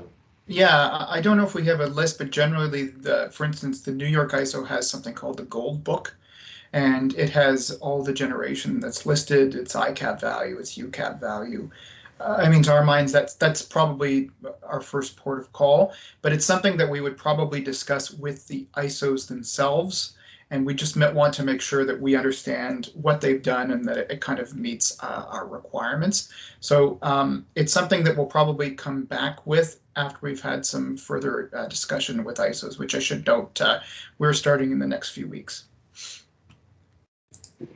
And again, like just to add to this, of course, this is with the caveat that these methodologies are in line with what we have. Like if we find, of course, like discrepancy or completely off the point kind of methodology, which I highly doubt, because again, this is like we're talking about neighboring jurisdiction. They have the same idea. They have the same, more or less the same principle towards qualified capacity. So that's why, again, we said for the sake of simplicity, if we have something that we can just rely on and the other jurisdictions have done their homework, and it's acceptable for us, then why don't we just use it instead of repeating the work? So that's the whole concept behind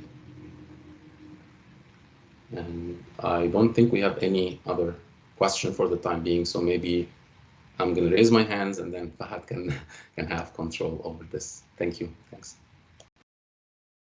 Thank you so much, Ismail. I think I have control over the slide. So just to introduce myself, my name is Fahad Rashid. So I recently joined the capacity auction team under Ryan, and today I'll be taking you over the updates to our HDR qualified capacity methodology.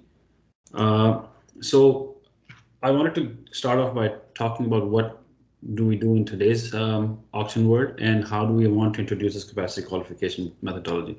So as you may be aware, in current auction design, all performances or performance assessment is done after the fact. So in the pre-auction period, we only expect you to submit a value for as your enrolled capacity or enrolled megawatt. We have a mechanism to assess your performance during the commitment period, and any assessment is done in that period. So nothing is done before the auction is done. The introduction of qualified capacity processes will look at past performances and data to determine the maximum amount of capacity that a resource will be eligible to submit in the auction. And we'll talk a bit more about how this thing will come into play. The proposed changes that we are making to the qualified capacity framework is that we're introducing a performance adjustment factor, which will be determined for the resource based on its past year's performance. At this time, we believe that the real-time energy market bit data is too limited to be used as an availability input. And this PEF that we will determine based on past performances will determine the resource's unforced capacity or its UCAP value. So some new terms that we're introducing as part of this proposal are submitted capacity, which we call the ICAP value. This is the megawatt amount that is submitted for each resource in the pre-auction period. Performance adjustment factor, as I alluded to earlier, it will be used by the ISO to determine a resource's UCAP based on its submitted capacity, which the participants do in the pre-auction period. And then we have introduced this notion called cleared capacity, which has two components. So you have the cleared unforced capacity and you have the cleared submitted capacity or ICAP value. Your cleared UCAP is the megawatt amount that is assigned to the resource after the auction has cleared, and the resource will be settled against this value. And the cleared ICAP value is the value that is derived based on the cleared UCAP value that is assigned to the resource and the PF factor. And the resource capacity check is done against this value. So there's a clear distinction between an ICAP value that is submitted in the pre-auction period and an ICAP and a UCAP value that is determined after the auction is run. So capacity qualification will be based on primarily two critical metrics. One is your availability assessment, which is based on your unforced capacity or your UCAP value. The formula below explains how this will be calculated. Similarly, your capability assessment will be based on a cleared capacity, which is your ICAP value. And this is corresponding to the PF factor that will determine based on your previous year's performance and the cleared UCAP value during the auction. A class average of PF will be established for the new resources when they come in to participate in the DR program, HDR program. Some other things that I wanted to point out is that a participant is responsible to register contributors equaling to its ICAP value corresponding to the clear UCAP value. And this will become a bit more clear when I walk you through the examples, but when a cleared UCAP value is assigned to a resource, we calculate based on the formula that I explained in the previous slide, we calculate the cleared ICAP value. So the expectation is that for a cleared UCAP value, the participants are responsible to register contributors at least equaling to its ICAP value. They can have contributors valuing more than what their UCAP value is, but not less than that. A resource's capability will be assessed based on the ICAP value that they have after the auction, but resources availability payment will be based on its cleared UCAP value. So this is a clear distinction between the ICAP and the UCAP value after the auction is run. The way the participation is done today in the HDR auction is that a participant enrolls a megawatt amount for each resource to prepare for the auction.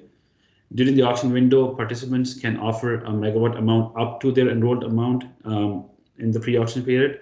After the auction runs, participants receive a cleared megawatt amount up to their offered megawatt amount, for each obligation period. So you have submitted commitment and committed commitment. The cleared megawatt amount becomes the participant's obligation megawatt amount, and participants who have virtual HDRs are required to register contributors up to their obligation period. They can have more, as I explained, but the minimum they have to register is up to their obligation megawatt amount prior to the obligation period. In the new proposed QC process, the megawatt amount submitted by the resource will now be considered its submitted capacity or the ICAP for that resource. This is an important concept because the idea behind this is, or the principle is, that we want, when the participants come in with the megawatt amount into the auction, we want that to be a true reflection of the resource's capability. Once we have that, a PEF factor will be determined based on the resource's performance during tests or activation from the previous obligation period. This will produce a resource's UCAP value, which is eligible for the auction. So everything is being done in the pre-auction period right now. Once we have a UCAP value corresponding to the submitted capacity, a participant can then offer up to a maximum of that UCAP value into the auction. Once the auction is run, whatever megawatt amount the resource clears will become its cleared UCAP, and a cleared ICAP will be calculated based on the UCAP value and the performance adjustment factor. Some important considerations that you would want to take note of are that a virtual, as is the case with today's participation, a virtual HDR participant is responsible to register contributors equaling to its cleared ICAP value. A resource capability will be assessed based on that cleared ICAP value. Because capacity testing is a test that will determine the resource's capability to deliver megawatts according to the cleared ICAP value. However, a resource's availability payment will be made based on its cleared UCAP value. And in the illustration scenarios, you'll get a better idea of how these numbers come into play. So let me walk you through an example or a scenario. So at the time of enrollment, the 100 megawatt amount is submitted by the participants. This 100 megawatt is the submitted capacity, and it's the ICAP value for that participant. For illustration purposes, let's assume that for year one, your PEF is 0, which essentially means that the resource has passed previous year's capacity check test. So your UCAP value becomes your ICAP value based on the formula that we presented. So its UCAP value is now 100 megawatts. So during the auction, if the participant offers 100 megawatt to the auction and clears the entire 100 megawatt, now its cleared UCAP value as well as its cleared ICAP value is 100 megawatt. And the reason I say the cleared ICAP and the cleared UCAP value is 100 megawatts is because we already established that the PEF is 0, meaning that the resource had passed previous year's capacity check test. Now, during the capacity check test, in the year that you have cleared 100 megawatt as your UCAP value and your ICAP value, what the resource needs to do is it needs to deliver its cleared amount of ICAP within the 20% threshold. And that would make it pass a test. And for year 2, your PEF will remain 0. This essentially allows the resource to continue to offer with no derate in the subsequent auctions. But if the resource fails to deliver on its cleared ICAP value, a new PEF value will be calculated. And the following bullet shows how it's going to happen. So for an ICAP value of 100 megawatts, a resource needs to deliver upwards of 80 megawatts to pass the test. We have introduced a 20% threshold of which is being used in the assessment of the capacity charge for HDR resources today. So if the resource delivers 75 megawatts, it has essentially failed the test because it did not deliver within 20% of its ICAP value, which is 80 megawatts. So now the revised PEF value based on this number is going to be 25% because your obligation was 100 megawatts, you only delivered 75 megawatts, so there was a shortfall or a gap of 25 megawatts, which essentially translates to 25%. So for year 2, if the participant submits 100 megawatt for a resource for qualification in the pre-auction period, based on the PEF value, the UCAP value will be 75 megawatts. To keep it simple, we're continuing with the same number. So your UCAP in the pre-auction period is 75 megawatts. And let's assume that the participant offers and clears the entire 75 megawatts during the auction. Then based on the formula, your cleared ICAP value is now going to be 100 megawatts. So what this essentially means is that the resource needs to register contributors equaling to or greater than 100 megawatts, will be tested for 100 megawatts, but will only receive availability payment for 75 megawatts. So the previous formula that we explained in the previous slides will apply if the participant decides to offer less than or clears less than its full UCAP amount. An example would be that if the participant offers 75 megawatts during the auction, but only clears 60 megawatts, then 60 megawatts is its cleared UCAP value, and the corresponding cleared ICAP value based on a PEF of 0.25 or 25% is going to be 80 megawatts. This essentially translates to registering contributors equal to or more than 80 megawatts to deliver upon a capacity of 60 megawatts, which is your UCAP value. So what is the impact of PEF? For a resource that performs this obligation, essentially there is no impact for them to future participation. If they've passed the test, they can come into the auction, they can deliver what they want to deliver, how they want to deliver, and the ICAP and the UCAP value stay the same. But if the resource fails to perform on its obligation, the financial implication is equivalent to the auction clearing price for the next full year or season multiplied by the megawatts that it had failed. So in our example, because the participant had failed to deliver on 100 megawatts and only delivered 75, you had failed to deliver 25 megawatts times the auction clearing price for the full year. This is going to be a financial impact for the next upcoming auction. So there is financial exposure that is proportional to last year's performance, but there is also strong incentive to perform to expectation today to avoid any financial exposure in the subsequent auctions. I think that is the last slide that I had to present. So are there any questions? I see a lot of things popping up on my screen, so I think we should take some of them on. Sure, Fahad. Why don't we take a quick break here for some questions? Yeah. We've got a few that have come in. And what I'll try and do is summarize them a little bit here and then start opening it up to IESO, Fahad, yourself, and I see Ryan jumping in as well to answer some of these questions. So why don't we start with Dave Forsyth's question here, and maybe I'll build this into Sarah Griffiths, because I think they're speaking similarly in terms of their questions here. Why is the real-time energy market bid data too limited to be used as an availability input for HDR? So the primary reason is that, and during the time when this participants submit bid to the ISO, they can reduce their numbers to their liking based on how they want to deliver in the energy market. But it's not a true reflection of what their capability is or how much they were obligated to deliver to the market. So for example, if their obligation was 100 megawatt, they can choose to bid for 80 megawatts, and we test them on 80 megawatts and not 100 megawatts. But essentially, we're not now testing to their capability. So essentially, to determine the PEF factor, because we're trying to qualify capacity and not assess them on their availability, as I also mentioned in my slides, there are two components to this. So because we're trying to assess their capability, it's better that we look at what ICAP value had they determined was a true reflection of their capability coming into the auction, and that's the number that we're going to take to assess that capability. Thanks, Fahad.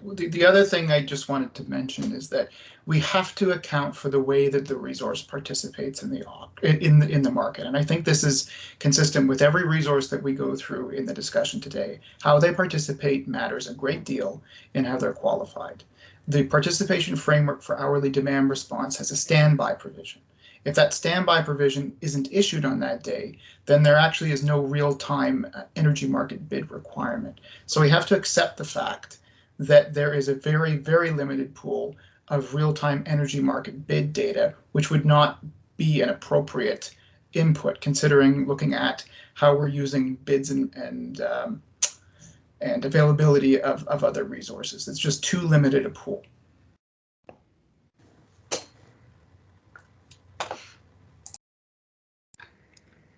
Thanks, Fahad. Thanks, Ryan. I think, Sarah, if we haven't addressed your question as well, let me know. But your question was, this formula will result in double penalties for HDR resources. Do other resources get double penalized? And I think, Ryan, you were sort of addressing this in your response, but is there anything else you wanted to add there as well?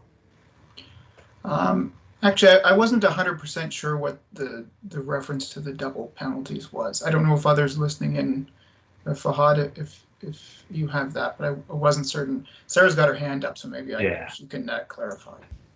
Okay, why don't you take yourself off mute, Sarah, and feel free to elaborate a little bit. Hi, thanks for this. So, to be honest, it's 3:30 now, and I think that's the end of this meeting, and we've been going through this sort of line by line, and I don't want to use the word shocked, but are still trying to figure out how this is all going to work. And I'll go back to the work that's being done on the in-day adjustment, and I'll use the word, the claim that is made by the HDR resources that we feel due to in-day adjustment, due to the baseline issues that have been identified numerous times, you know, we are, the ISO, we're giving megawatts that the ISO isn't counting. And so, you know, there's that whole other piece that's happening.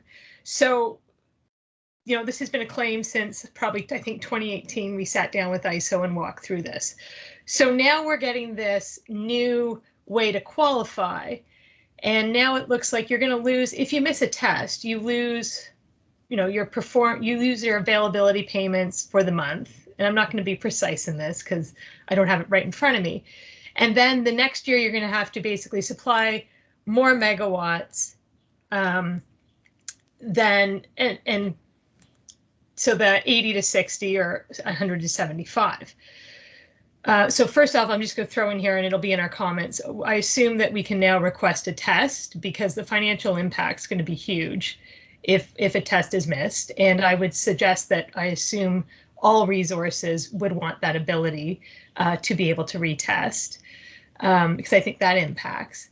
But now we're, so there's that, and then we're going to get repenalized, you know, the next year. So there's clawbacks, there's this, there's that, we think we're supplying more than you're actually counting.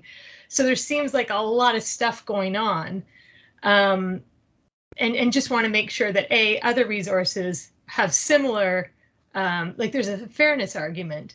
And then second of all, you know, we obviously are going to put in comments, and as I'm articulating this, I don't think I'm articulating it correctly.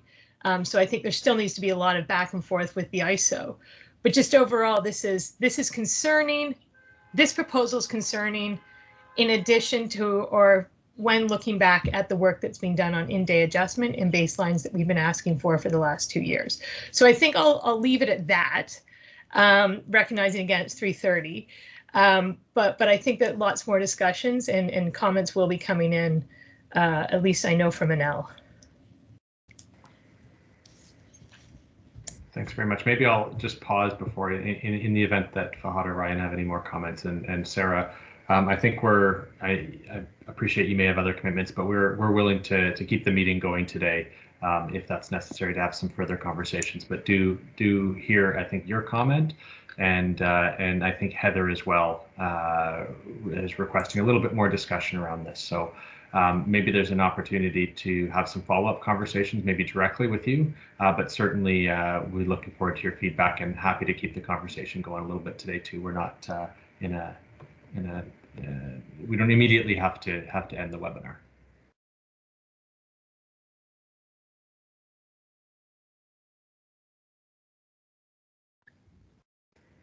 All right.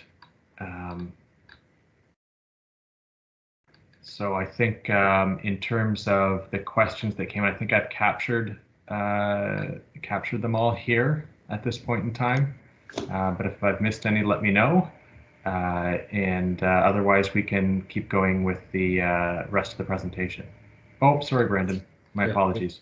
Why are HDR resources that fail their capacity check test upwards of 20% permitted to sell 100% of their ICAP value in subsequent auctions? This seems at odds with the principle of compensating resources for only the capacity they can actually provide when needed. So, I mean, I think I tried to address this question, but if they fail the test by upwards of 20%, they're not permitted to sell 100% of their ICAP. It does get derated when they come back to the ISO in the subsequent auction, depending on whatever the PEF was determined to be based on the last year's performance, we do derate that ICAP value to taking into account that PEF. So it is derated, and we do take into account that they have failed to deliver their capacity by upwards of 20%. But I think one thing to point out is that if they're within the 20%, then their PEF stays at 0, and that is consistent with what we have in today's capacity check qualification methodology. And I think that latter point is important. One of the pieces that Ismail pointed out in the principles here is that we want to make sure that performance assessment is aligned with capacity qualification. That's very important.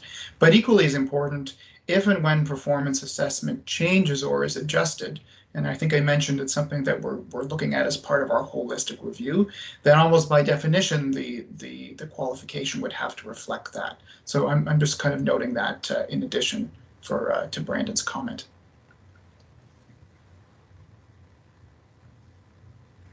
All right, thanks. I think I see Aaron with his hand up. So Aaron, if you want to take yourself off mute and ask a question, please go ahead. Thanks, Jordan. I was going to try and type this out, but I figure it's going to be easy to describe it. I think for the proposal that the ISO has on the HDR, I think there's a unique aspect to HDR which makes the current proposal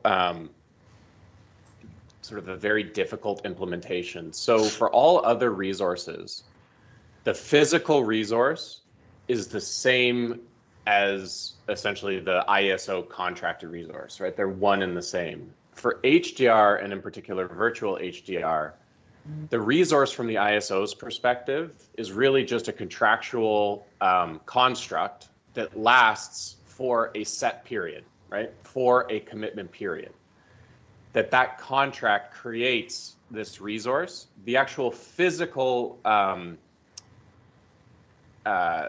act of settling against that is done by the contributors. Now, and those contributors, right, are registered in, but are not directly tied to that resource. With this proposal, what the ISO is doing is it's taking and it's measuring the performance of that contractual resource, and then it's continuing both assumptions of how that resource is going to perform in another contractual period and effectively applying a penalty outside of the contractual period that resource existed. So let me try and clarify that.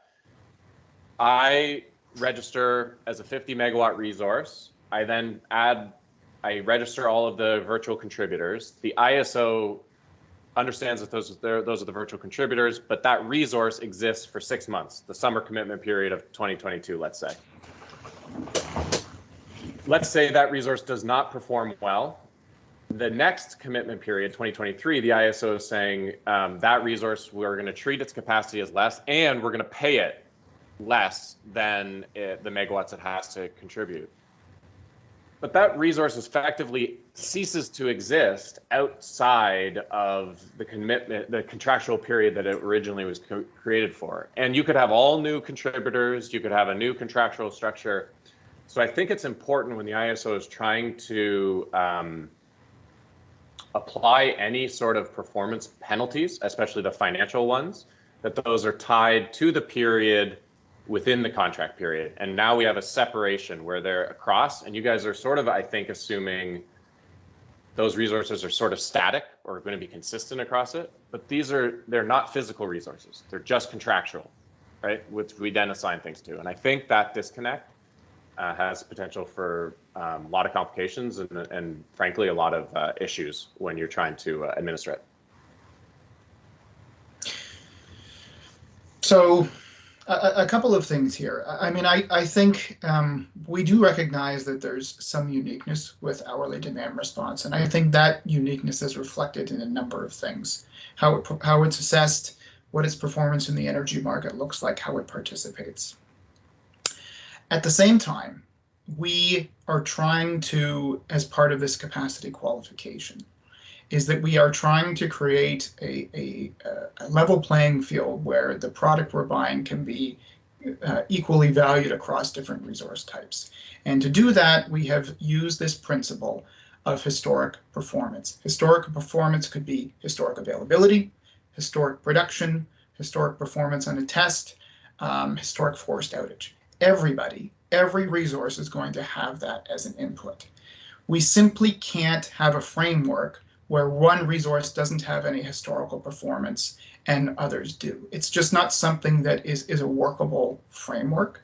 And I think the other thing to point out is that this is something that is always going to be on an annual basis. So as Fahad outlined, if a resource performs as expected, there's no implications for next year's participation. They're free to grow or change or adjust as they want to.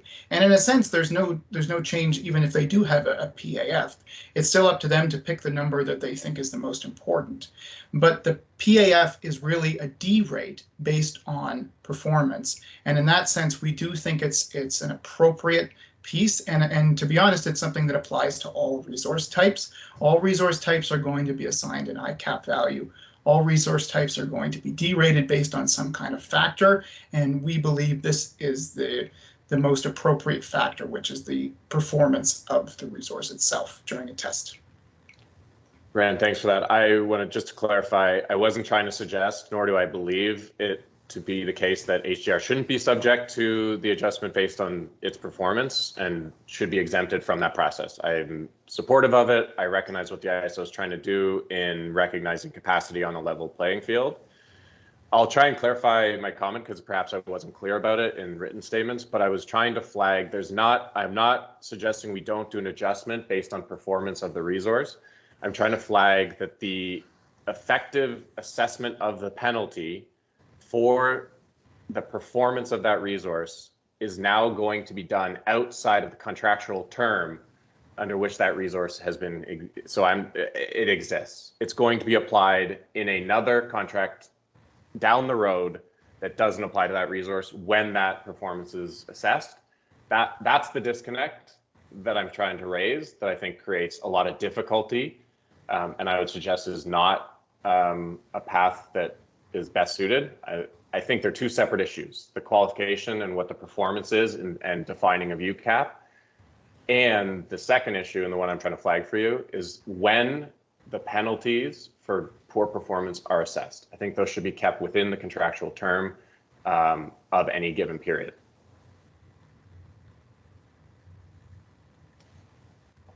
Okay, well, like I said, maybe this is something that we can take offline or maybe have a bit more discussion. But I do think it's important to note that we want to do the qualification as part of the auction. We can't, it's important to have the performance assessment and what happens during the obligation period. But we want to make sure that the megawatts we procure in the auction are all qualified. And that's why we would apply this in the pre-auction period, as Fahad mentioned, in the qualification period, rather than waiting to the obligation period, because that's essentially after the procurements happen. We've already procured the megawatts that aren't there. And so, if we don't qualify everybody, then some of those, if you like, unqualified megawatts are crowding out qualified ones. And that's kind of what we don't want to happen. And that's kind of why we are taking this, qualification prior to the auction being run, along with performance assessment for, if you like, a more holistic performance regime. And I think the nuance that Aaron is alluding to is not lost on us. This whole idea between today's qualification and future qualification is something that we internally have had discussions around. So I think this comment is very well received, and I think we'll take that into account when we're designing the details of this proposal. Thanks. And Aaron, I think you mentioned you were going to type that up, that question. I would love to see you type that up next time. Just to see what it looks like. I got about one sentence into typing it and figured this was not going anywhere. Nice. Sounds good. And yeah, I was to say the same thing. Thanks for the discussion. Sounds like there's a little bit of conversation maybe to have on this topic going forward. I think there is one other question here that I just want to make sure we cover. It came in from Dave Forsyth. In the interest of fairness, will the ISO be providing a means for HDR resources to classify outages as planned, similar to other resources, to avoid having all outages deemed to be forced and then used in the PAF calculation? So hourly demand response resources have the ability to reflect the lower capability because they're an aggregated resource. They have the ability to reflect that capability through reductions in their energy market bids. So that's the framework today, and that's what we would expect if you have a contributor on outage that's not available, then you would reflect that in lower energy market bids, and there's an availability performance related to that, but that's essentially the framework that we have for hourly demand response.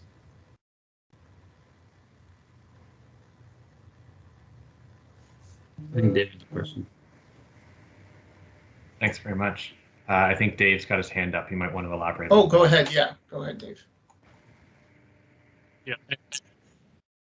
There's lots of background noise. Yeah, I agree with you that you can reduce your bids, but the contributor that's there is still inside your baseline and also your intraday adjustment. You can't actually remove him. And this goes back to what Sarah was saying, that we have a lot of problems with the way the baselining in the IAD is done. So this is, if we could pull that contributor right out, then I agree, we can lower the bids and everything would be fine. So I don't know if we've got Tom Haggard or Emma in the room here, so I want to make sure I don't get my baselines mixed up. But my understanding is that if there's a lower, like if bids are lowered, then it's also assessed against that lower bid baseline. But I do want to put a caveat on that. If I'm incorrect on that, then I will eat a slice of humble pie at the next thing. But based on the discussions I've had, I think that is reflected if you lower your bid. It's not if you don't, though. And I think that's something that's also important to note. Well, I think what happens, Orion, is when one of your contributors is on an outage, it reduces your baseline, and maybe even not the baseline. It might not lower the baseline, but it definitely lowers the intraday adjustment. And so now you have, you might have a 20% reduction in the baseline, and you don't have that contributor there to help you out. You've already lowered your bid, so it makes it very difficult to be successful. As I mentioned, I don't want to jump ahead on baselines because I don't confess to be the expert, but maybe that's something we can definitely take back and make sure that we have a clear response on. Let's do that, and we can make sure we follow up with you directly as well, Dave. Okay, I think that's officially all the questions on this topic at this time. So why don't we keep going in the presentation, recognizing we are over time already. Just want to let everybody know if for some reason you have to jump off, we will be recording this, or it is being recorded. We'll post it so you can always see our explanation on this, and we can always use the feedback form for any further questions that may come up along the way. And always feel free to just email us directly after the meeting at the engagement email address, and we can try and walk through some of those questions as well. But for now, why don't we pass things over to Dale, who will go through the resource back imports section of the presentation today. And you're muted, Dale. There you go. Okay, now I'm ready. Thanks, Jordan. So I'll just kind of try to take you folks through this section of the presentation fairly quickly and get you out of here. I'm Dale Fitzgerald, Senior Advisor in the Capacity Development and Integration team at the ISO. So we put together a bit of a proposal for a participation model for how resource-backed imports would participate in the capacity auction. So I'm just going to kind of go through these slides now and describe that. So just a reminder, this proposal would enable these resource-backed imports to participate beginning with the 2022 capacity auction, so not this December's auction. what are resource-backed imports? Well, they're imports from neighboring jurisdictions that are tied to or backed up by a generating resource. And just before we go further, I'd just like to note that we are kind of in ongoing discussions with with other of our neighbor ISOs on this participation model and how it would work with them. It requires coordination with some of our neighboring jurisdictions. If there are updates to this presentation based on those discussions, we will certainly circle back with stakeholders and make sure you're aware of that. So what resources are eligible under this participation model? So for this one, it's only generation resources and of a fuel type that is currently eligible to participate in the auction. So as you know, in Ontario, we don't allow any coal generation. You may ask why generation only. The participation framework does require a resource to deliver energy to Ontario when called upon. So by definition, this would need to be a resource that is both dispatchable and can generate electricity. So the resource, another feature is the resource must be able to demonstrate that it is non-recallable and not under obligation to deliver capacity to the host system or any other region. We have some examples of how this can be demonstrated to us up there. So we'll also require a written approval from the host system where the backing resource is located to specify that the capacity resource is approved to participate in Ontario's auction, for which commitment periods the maximum megawatt quantities of the resource approved, along with any other information or limitations we may require. In allowing a resource-backed import to participate in our auction, a major requirement for the IESO is that we need confirmation that the resource is able to actually deliver the capacity they're offering into our grid. We call this a demonstration of deliverability. And what it would look like is the resource would have to show us that they have firm transmission service to Ontario's border or equivalent. That transmission service reservation must equal the megawatts in ICAP that are being offered into the auction. So as you may be aware, no two ISOs have exactly the same rules, processes, products, etc. So in comparison, here are what some of our neighbors look for to demonstrate a resource's ability to deliver capacity into their jurisdiction.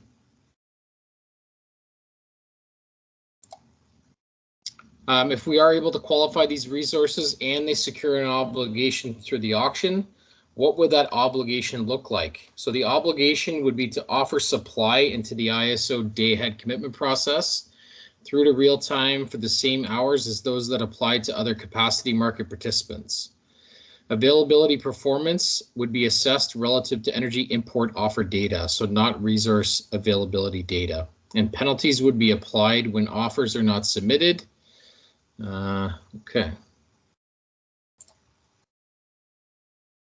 So similar to how Ontario generators are required to report outages to the purchasing jurisdiction, resources backing imports would be required to do the same. If that outage is approved, ISO wouldn't request energy from that resource for the duration of the outage. So here I want to explain this idea of a call. So basically a call is a form of a test for these resources. So the purchasing jurisdiction, in this case the ISO, has the ability to issue a call on the energy offered by the capacity resource. If a resource backing an import receives a call, they will be issued scheduling instructions, which could be issued from day ahead in advance of real time. To comply with the call from the purchasing jurisdiction, the participant must ensure the import is scheduled in ISO's market and the backing generator is injecting an amount equal to or greater than the call capacity. So that's the process there. Here's the operating agreement provisions that we're currently contemplating. So I've gone over a couple of these already. Some others to note: when scheduled, the energy associated with the capacity cleared must be backed by operating capacity. So I think we'll just open it up for questions at this point. Jordan? Sounds good. So I'm going to talk slowly while people get their thoughts together. Thanks for walking through the section relatively quickly, Dale. Appreciate it. I know everybody, we've got a lot that we've covered in today's meeting, and I'll try and summarize some of the feedback in a moment. But if there's any questions on the resource-backed imports, please feel free to pop it in the chat or raise your hand right now. But Dale, I think we're getting any major comments or questions here. So why don't we keep moving? So thanks, Dale.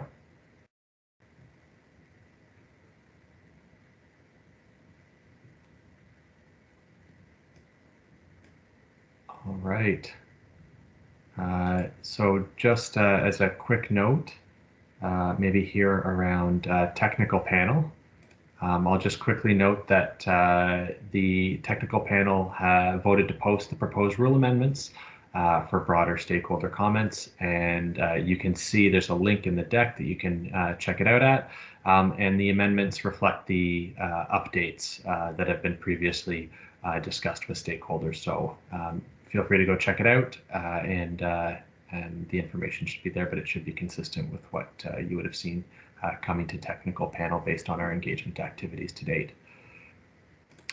What I'll do now is just jump into a quick recap, and there was a lot of discussion today around the AAR, a lot of discussion around the capacity auction itself. I'll try and do my best to summarize. I know there's a lot to cover here. On the AAR, we heard today a few things. Importance around the upcoming procurements and the linkage to enabling resources. We heard several comments about that. Desire to continue to see a forward look around timing for future acquisition mechanisms identified in future AARs. And the importance and clarity around how regional and bulk planning activities and needs feed into the AAR going forward. We provide a little bit of clarity around upcoming capacity auction curve and some of the details that are going to be available starting on September 1.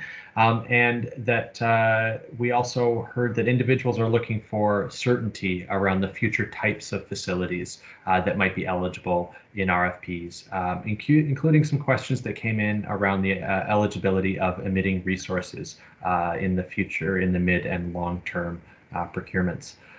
We got comments that came in from a few stakeholders around the length of commitment periods that are available in the mid and long term, and whether the timelines are sufficient for the participants that are going to be participating in the RFP. And then again, some general comments around the ongoing role of government policy and the impacts of that and how it affects future procurements and future needs. Jumping into the capacity auction feedback, some questions around fungible UCAP and checking in. I think we referenced the New York Gold Book, but we do want to have some further conversations with ISOs first to understand how they've been approaching it.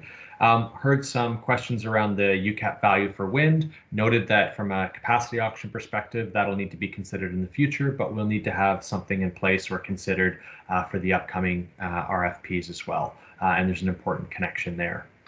Around some of the other questions that came in, I lost my notes somehow here, but we also had a lot of discussion around HDR resources. We had several comments and feedback on the HDR formula, recognition that maybe there's some further discussions or comments that are likely to either happen in the future or come in through the feedback form that I'll talk to momentarily. And there was certainly some characterization around the importance of recognizing that HDR facilities within contractual capacity auction periods aren't necessarily those same resources in future periods as well. So there needs to be a tie-in between potentially the resource, the HDR resources within that period of time rather than in the future, because it could be a little bit different. And then finally, some comments that were raised around outage impacts and a need for a little bit more consideration around baselines. And then I think we would follow up with Dave Forsyth on that with some further information in the future. I'm sure I didn't capture everything. I'm certain I didn't capture it perfectly, but that was a bit of a summary around some of the feedback that we heard today.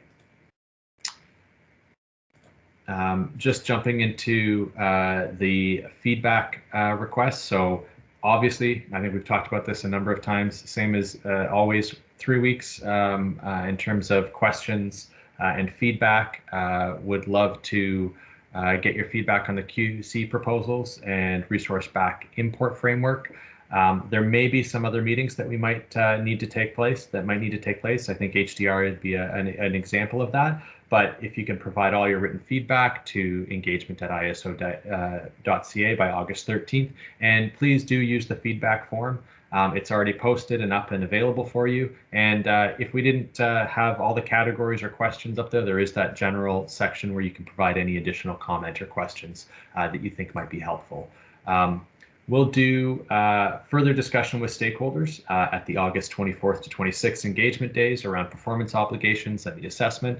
And we'll also likely start some discussions around the medium-term RFP. I think we want to get moving on that, recognizing that there's still some outstanding questions, heard some of them today. So we want to make sure that we jump into to that discussion as soon as possible and start to provide some clarity, get some input, and get going on some of those RFPs. Or at least the medium-term RFP for now. And I think that's everything today. So the presentation will be recorded today. So if anybody had to jump off, you have colleagues that you want to share this with, it'll be posted in the next day or two. But thanks everybody for participating, sticking around to the end, and we'll hope to hear from you and some of your feedback and get some good information on how we can continue to move this forward in the best way possible. So thanks everybody. Thanks to the presenters and the participants today. Appreciate it. And I'm sure everybody else on the call does as well.